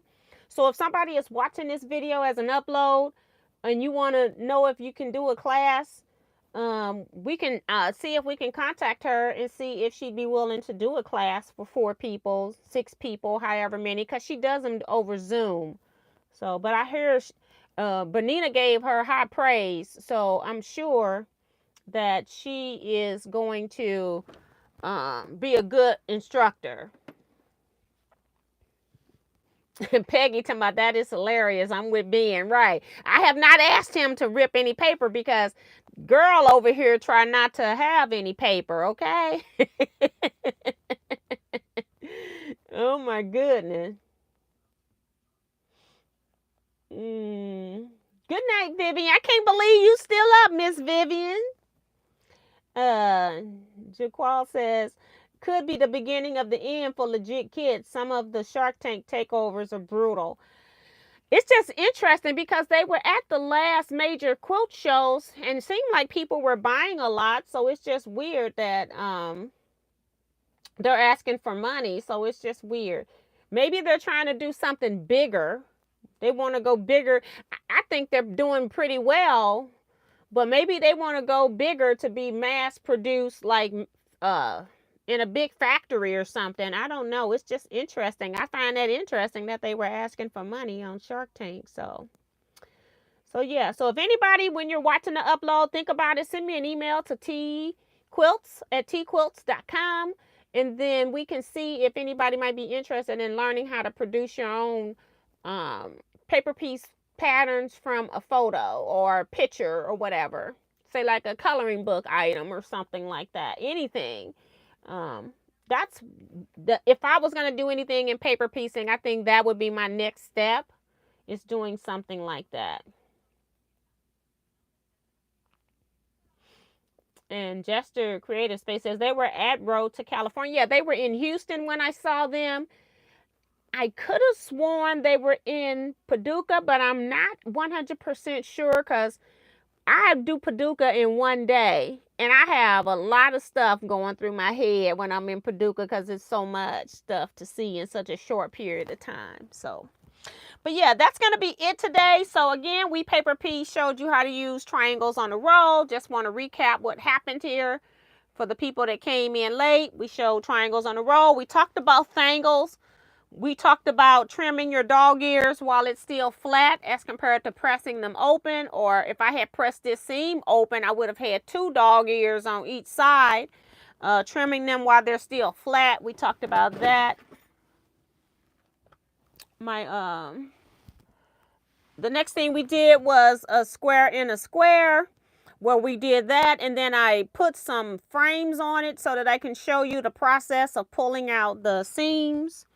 And then I wanted to show you why some people will paper piece blocks that can be just regular sewn because it makes them more accurate, especially when they're tiny. This block is what size? It's going to be 4-inch finished. So when you got this many pieces in a 4-inch finished block, which is 13 pieces, sometimes your seams get cattywampus, and sewing on the line, it's just like being in a coloring book. You color in the lines. And so now you're sewing on the line. And so it just makes your work more accurate. So that's why we paper piece. And then when we get into advanced stuff, it's a whole nother reason why we paper piece. This is for you to learn the process. And then the other one will be for those dynamic things you want to make, like the legit kits or things that have 2 to 50 different sections or more that you want to then put those together, but that would be more in advanced paper piecing class, because then you got to learn how to line up your sections. So that's going to be it, everybody. I'm going to say goodnight. You all stay blessed, be safe, quilt out. Thank you for hanging in here with me for over a half an hour extra, and I will see you on Wednesday, 7 p.m. Central Standard Time. Good night, everybody.